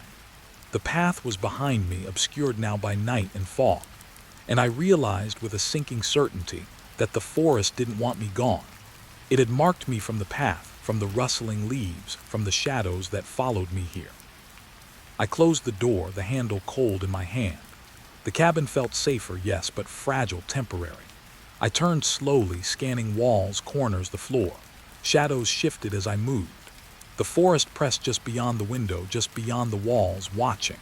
And I knew, even as I set my bag down and tried to breathe, that walking the maple path had changed me. That the rustling trees, the whispers, and the shadows had already followed me inside. And somewhere deep beneath the floorboards or along the walls, I felt them. The unseen watchers, still patient, still waiting, knowing my name, counting my steps, marking me. I sat down slowly, trying to steady my breath, but the forest had not released me. Not yet. I found it lying on the shelf, half buried under dust and splinters, as if someone had wanted it hidden. The leather cover was cracked, brittle at the edges, the kind that flaked under the lightest touch. My fingers hesitated, hovering above it. Something in the air shifted when I moved closer. A chill that wasn't from the fading evening pressed against my skin, crawling along my arms like tiny insects. I had no right to be here, no reason to touch this thing, but curiosity gnawed at me, louder than reason. I opened it. The first page was faded, ink blotchy with age. The handwriting was precise, deliberate, almost obsessive. Looping letters that made each word feel heavier than it should. The words themselves were banal at first, names, dates, simple observations. But then I noticed the gaps. A week missing here, a month missing there. and always at the end of each section, a line that made my stomach tight. And they never returned. I read slowly, each sentence etching unease into my mind. The entries were casual at first, someone noting the weather, the behavior of animals, the patterns of the trees. But then the tone shifted. Fear crept in, subtle at first, barely noticeable. By the third entry, I felt it pressing against me, a slow crawl up my spine. The writer described people who came to this cabin. Friends, travelers, strangers. They were here and then they were. Their names were crossed out in faint ink, smudged and illegible, as if the act of writing them had drained them from reality. The wind tapped at the windows, gentle at first, then harder, like knuckles rapping, impatient. I glanced up, expecting the path outside to be empty, but the shadows between the trees seemed to thicken, pooling as if aware of the words I was reading. I shook my head. The journal, these words, they were separate. They were history. They couldn't reach me. Could they? The next entry made me stop breathing for a moment. The whispers follow, soft at first, then loud, insistent. They know the name of each visitor before they even arrive. I looked around the cabin, feeling suddenly exposed. My lantern threw weak light, failing to reach corners where shadows pooled unnaturally. I told myself it was just imagination. I forced a laugh that didn't reach my eyes. The wind rattled the panes in answer. The journal detailed disappearances, neighbors, wanderers, even the occasional hunter, each vanishing under strange circumstances. One was last seen climbing the maple path, the trees described as leaning closer, as if watching, as if guiding him into something unseen. Another had been found days later, or so the journal claimed, not in the woods but inside the cabin, pale and silent, eyes fixed on some unseen horror. The entries grew more frantic, more desperate, like the writer had realized too late that recording the events only drew the cabin closer to them, closer to anyone who dared enter. I shivered and wrapped my arms around myself. The cabin was small, the air thick with dust and an indefinable smell, sour and earthy. I tried to ignore it, tried to focus on the words, but the words seemed to breathe, to move beneath the pages. I could almost hear faint creaks from the floorboards, or was it the whisper of ink on paper? I couldn't tell. My hands trembled slightly, and I pressed the journal to my chest, feeling its weight, its history, its warnings. Another entry made me lean closer, the candlelight flickering across the page. The forest knows the secrets of this place. It remembers every face, every step, every breath. Those who linger too long are marked. They do not leave. My throat went dry. I glanced toward the window. The trees had grown darker, twisted in ways that weren't natural, branches curling like fingers reaching. The shadows moved differently here, not swaying with the wind, but inching, crawling closer. I tried to set the journal down, thinking a break would clear my mind, but my fingers wouldn't obey. I couldn't let it go. The next pages revealed sketches, crude lines of figures disappearing into the woods, eyes wide, mouths open in silent screams. I recognized the path I had walked, the maple path, the one from yesterday. My pulse quickened. I remembered the eyes I thought I had imagined, following me, patient and cold. The candle flickered again, shadows leaping across the walls in impossible patterns. For a moment I thought I saw someone at the edge of the light. Just a shadow, maybe, but it mimicked the posture of a person, hunched slightly, watching. My breath hitched. I shook my head. There was nothing. Only the journal, only the words, only the cabin. But then I read another line. Sometimes they sit by the fire, watching. The living and the gone sit together, speaking in whispers no one else can hear. I felt the hairs on my neck stand. I glanced toward the fireplace, imagining flames curling into shapes of faces, voices carried on the crackle of wood. I forced myself to breathe, to remind myself I was alone. Alone, and yet not alone. The entries grew frantic as I continued, ink smudged with haste or maybe tears. Do not sleep in this cabin. The walls have ears and the floors remember every step. If you rest, you will join them. My stomach turned. I hadn't considered sleeping here. The thought now made the air feel heavier, pressing down on my shoulders. Every creak of the floorboard sounded like a warning, every rustle outside like a step approaching. I closed the journal briefly, trying to shake the creeping panic. The cabin seemed quieter, but only for a heartbeat. Then the wind shifted and the faintest whisper grazed my ear. "You will join them," I whipped around. The room was empty. Shadows pooled in corners, motionless, patient. My eyes darted to the walls. Nothing. Yet the feeling persisted. I was not alone. I could feel the presence, lingering, patient, waiting for me to turn the page again. I opened the journal once more, as if drawn by some invisible force. The next entries recounted nights like this one. Nights where a lone traveler discovered the cabin, unaware of its history, unaware of the forest that marked them from the path. One entry described someone like me, reading late into the evening, drawn to the words, drawn to the whispers, drawn to the knowledge that came with a price. The writer's handwriting shook. The knowledge feeds the place. Each word, each fear, each heartbeat. It grows stronger. I paused, lantern flickering, shadows stretching across the floor like fingers. I considered closing the journal, leaving it here, but my fingers moved against my will. I had to know, had to see the end. The entries turned darker, detailing how the forest and cabin worked together, how the living were observed, measured, tested. Sometimes the forest allowed them to leave, sometimes not. And the ones who returned spoke differently, eyes hollow, voices quiet, as if the cabin had claimed part of them forever. I realized then that the rustling I had heard outside wasn't the wind. It was deliberate.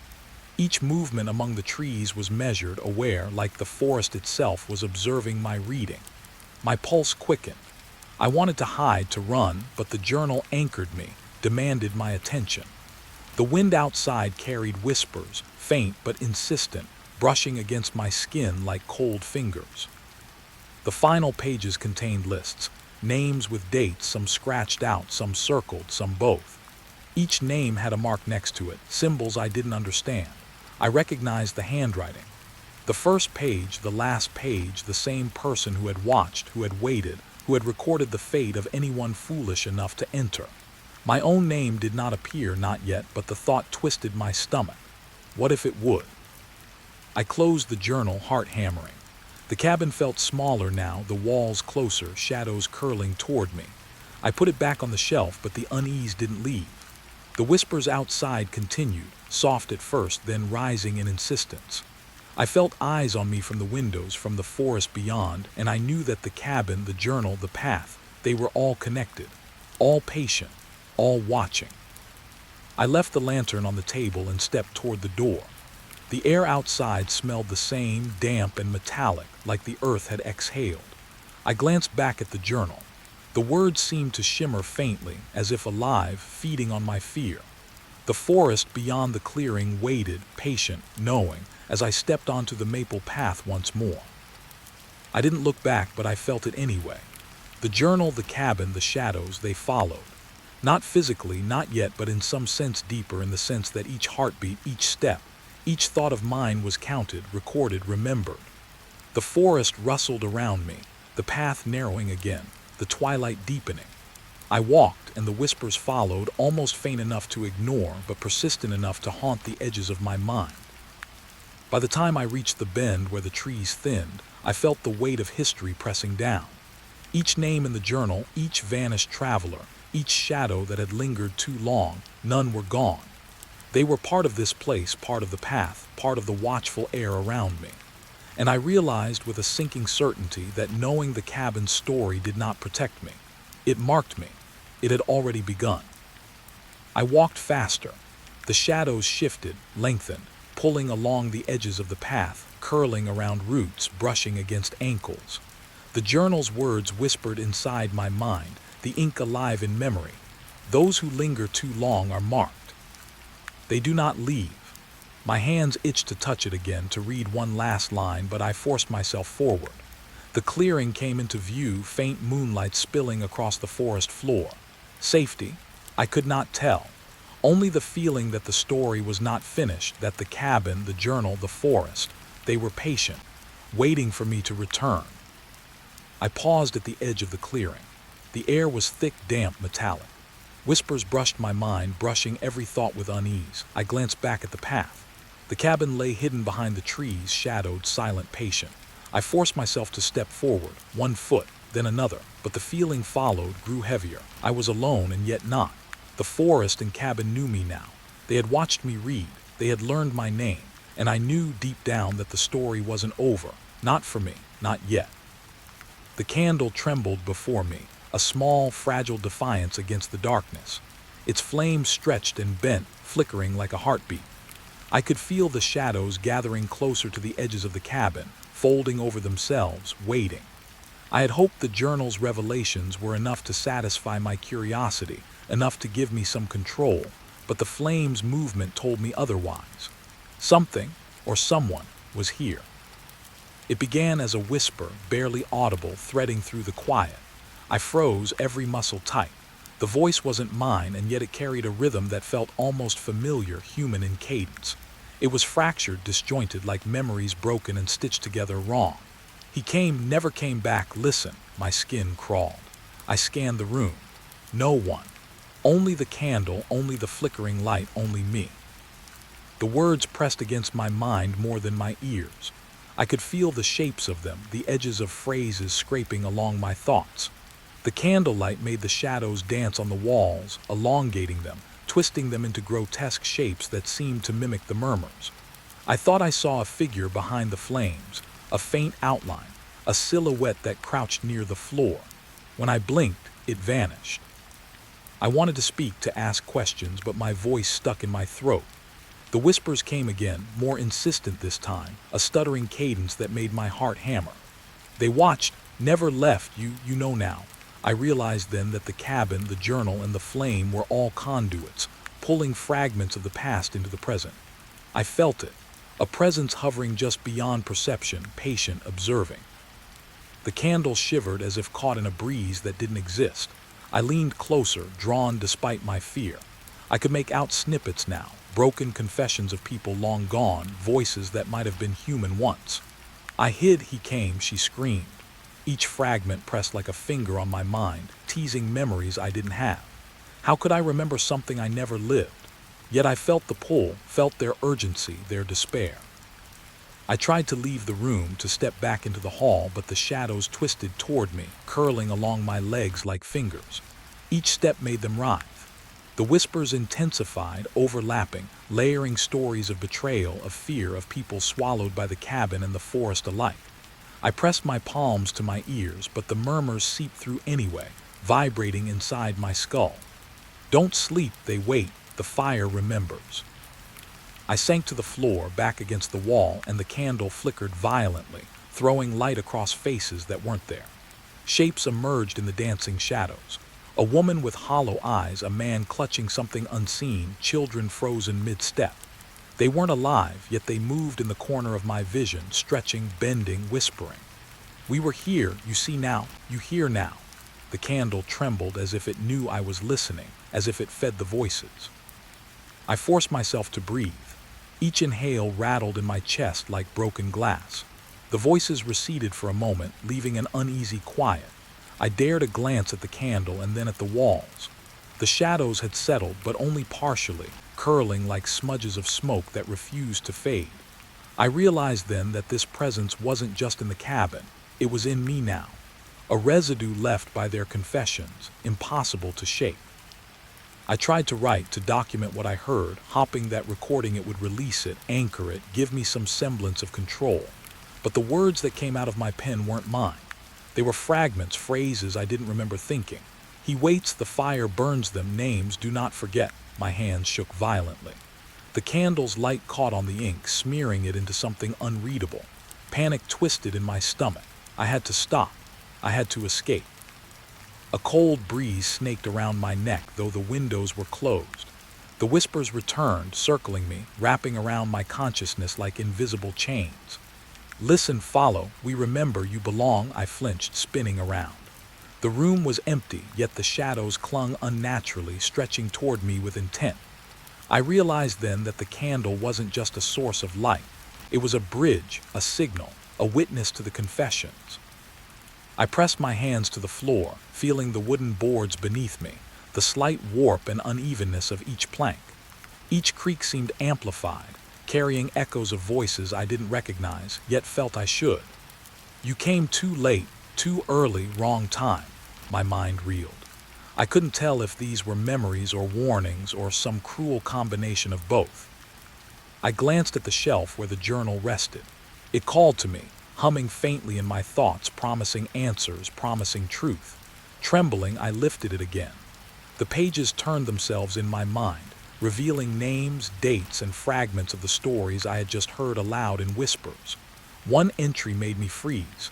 The flame knows you now. The living cannot leave unmarked. A sudden noise, something light, deliberate, made my heart leap. The candle flickered violently. I saw it then. A shadow detached from the wall, forming a vague humanoid shape, kneeling, its head lowered, whispering secrets I could almost understand. I wanted to scream, but my body refused. The air thickened, almost tangible, pressing against my chest. I forced myself to stand. The figure lifted its head slightly, and for a fraction of a second I felt eyes on me that were not human, yet painfully familiar. The whispers circled me, stories spilling into my mind. He waited, she left, you can't leave. Each fragment pressed harder, insistent, demanding my attention. The candle danced between us, revealing glimpses of the shape and then retreating, leaving my imagination to fill the rest. I stumbled backward, almost falling, and the candle light shook. I realized then that the flame responded to me, to my fear, to my hesitation. It was a compass of dread, flickering brighter when I drew nearer to understanding, dimming when I looked away. I had never felt so watched, so exposed. And yet I couldn't leave the candle, couldn't stop listening. Minutes or hours, I couldn't tell, passed in fractured whispers. The voice, sometimes one, sometimes many, recounted lives ended, promises broken, fears unspoken. I felt their despair, their confusion, their longing to be remembered. And then one fragment cut through all the others. We were not ready, you are not ready. The words settled on me like ash, choking and persistent. I sank to my knees again, clutching the candle, and a strange clarity pierced through the fear. The confessions were not just stories. They were a warning, a mirror. The cabin, the journal, the flame, they were conduits for memory, for guilt, for things unspoken. And now I was part of it. I was the listener, the witness, the one who carried their confessions forward. I tried to rise, to step toward the door, but the shadows resisted, curling around my ankles like smoke, like mist that had substance. The whispers swelled, fragments of laughter, crying, pleading. Stay, remember, do not leave. The candle trembled violently in my hands. I realized then that leaving was not a matter of will. It was a negotiation. The presence required acknowledgement, attention, confession of its truths. I spoke, voice trembling, broken. I hear you, I see you. The candle's flame steadied slightly. The shadows froze, hanging in the air, listening. The whispering softened, fragmented words spilling like water into my mind. He listens, she speaks, you understand. Relief washed over me, brief, fragile. I was not consumed yet, but I knew that this calm was temporary. The flame would flicker again, the shadows would move, and the confessions would continue, endless. I placed the candle carefully on the table, leaning over it to read its flickering reflection on the walls. The shadows shifted again, stretching toward me, waiting for acknowledgement. I realized I had learned something important. These confessions were a debt, and the flame. The whispers, the presence. They kept a ledger I could never fully close. The whispering began to fade, slipping back into silence, leaving a residue in my mind, a lingering unease that clung like cobwebs. I stood slowly, testing the floorboards. The cabin was quiet now, deceptively so. I glanced at the window. Darkness pressed against the glass, still and thick. And yet I could almost sense the outlines of movement beyond it, the faintest brush of a presence that had followed me here. I left the candle burning, a fragile beacon against the growing dark. Every step toward the door felt weighted, as if the cabin itself resisted my departure. The whispers had receded, but the sensation of being watched remained.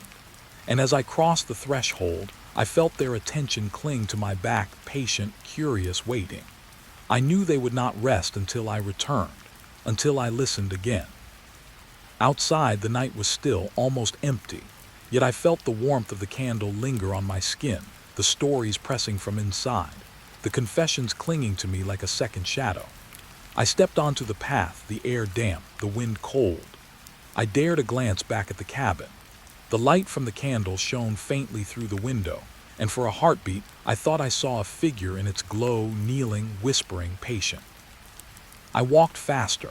The confessions, the whispers, the presence, they would follow me always. And I understood then that this was not the end of the story. The candle would burn, the shadows would watch, and the voices would wait for the next listener. I could not escape. I had become part of their narrative, their confessions, their patient observance of those who entered and dared to listen.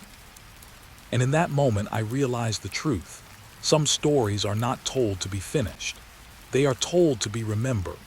And I now would carry them forward, each fragment of memory, each whisper, each flickering shadow, bound to the candlelight that refused to die. The candle sputtered once, a weak cough against the dark. I pressed my hands around it, trying to coax the flame back, willing it to stay alive, and for a moment it flickered obediently, tiny sparks dancing along the wick. Then it leaned, bent, as if tired of pretending, and a shadow fell across the floor, growing, stretching. The air seemed to shiver with it. I swallowed hard, every sense sharpened.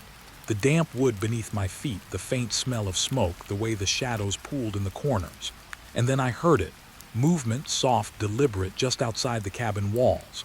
A step, a scrape. It could have been the wind, but it was. The sound had a weight, an intelligence. I froze, imagining what it could be, imagining what I'd already invited in.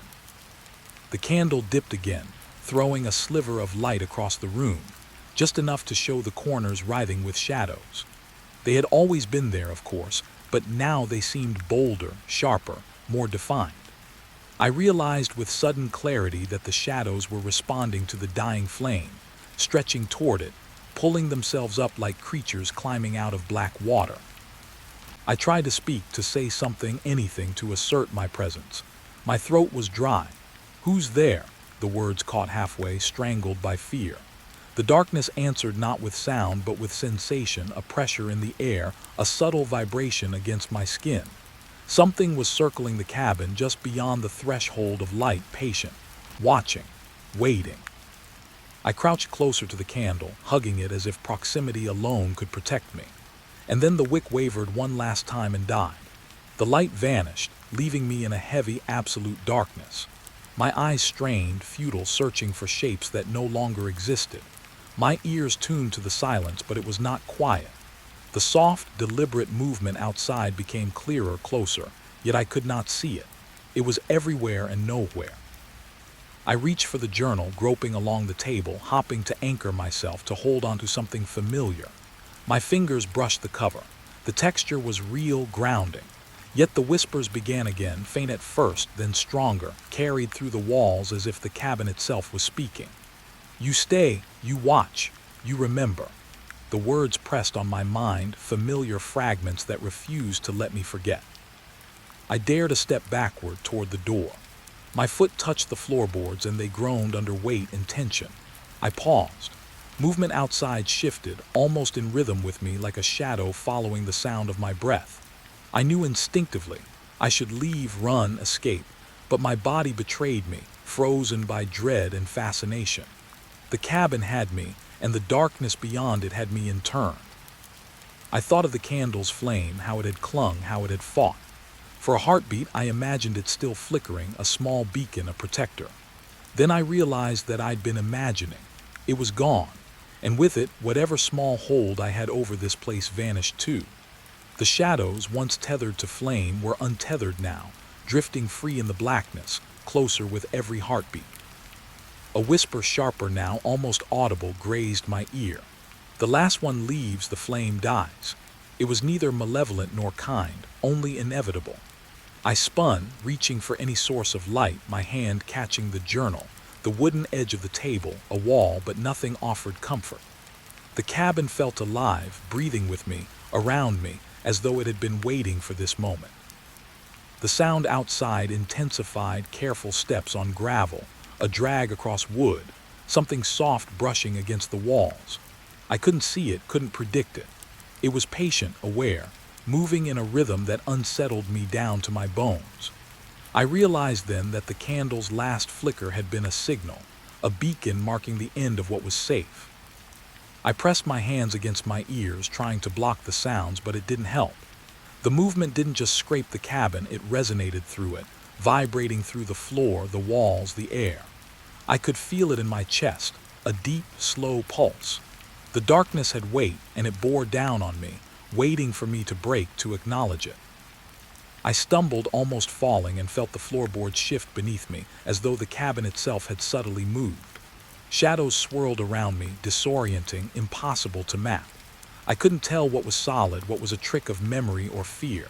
And then I heard it again, breathing. Low, steady, deliberate, not mine, not human, but familiar in some wrong, uncanny way. I reached toward the window, desperate to see, to glimpse anything outside, to know I wasn't imagining. The glass was cold beneath my palm. Darkness pressed against it from beyond, dense, thick, moving with intent. My reflection stared back at me, pale and trembling, and for a moment I swore it shifted independently, lips forming words I couldn't hear, eyes darting toward corners I couldn't see. The whispers returned, fragments of names and stories lingering from the journal, from the candle, from something older than I wanted to admit. We were here, waiting, listening. They weren't confined to walls anymore. The air itself carried them, a low hum vibrating against my skull. I staggered backward, bumping into the table, the journal slipping to the floor, pages rustling with ghostly weight. I crouched there, pressed to the floor, trying to make sense of it. The footsteps outside slowed, paused, then circled. It wasn't trying to enter, at least not yet. It was toying with me, testing my reaction, waiting for me to falter. And I did. Every rational thought dissolved into the realization that I was utterly alone, save for the cabin and whatever waited beyond its walls. I thought of the candle again, its last flicker a memory, a taunt. I could almost see the flame dancing before my eyes, small and defiant, now gone. I realized with a sinking dread that the flame had not only illuminated the room, it had contained it, held back what lurked beyond. Its absence left everything unbound, nothing restrained. A sudden scrape of claws, or was it fingernails, against wood made me flinch violently. The journal slipped from my hands, pages scattering. I could feel them whispering as they hit the floor, telling me fragments I didn't want to know. Names, dates, last words, stories swallowed by time and darkness. They seeped into me, insistent, unrelenting. I pressed my back to the wall, hugging my knees. I wanted to shut my eyes, to imagine the world as safe, but darkness had weight now, thick and breathing. Every instinct screamed to flee, but I had nowhere to run. The path outside, the forest, the shadows, they were all part of the same hunger, patient, slow, inescapable. And then I heard it clearly, right behind the door. A deliberate shift, a soft, almost human sigh, and a whisper that brushed my ear. The last flicker, you see, you stay. My stomach turned. I wanted to respond, to speak. But my lips refused. My heart pounded in time with steps I could not see, following, circling, relentless. I realized with a sharp, icy clarity that leaving the cabin was no longer a choice. The flame had protected me only until its last flicker. Now I was marked, observed, tethered to something older, patient, waiting for acknowledgement. And I didn't know if acknowledgement would save me or make it worse. A single gust of wind, cold and sudden, whispered across my skin. The door creaked just slightly, a hint of movement outside. I could hear breathing now, uneven, deliberate. I imagined shadowed eyes watching through the windows, through the walls, through the air itself. I pressed my hands to my face, trying to hold back tears I didn't feel brave enough to shed. And then silence, thick, tense, but fragile. The air seemed to hum in anticipation, vibrating against my bones.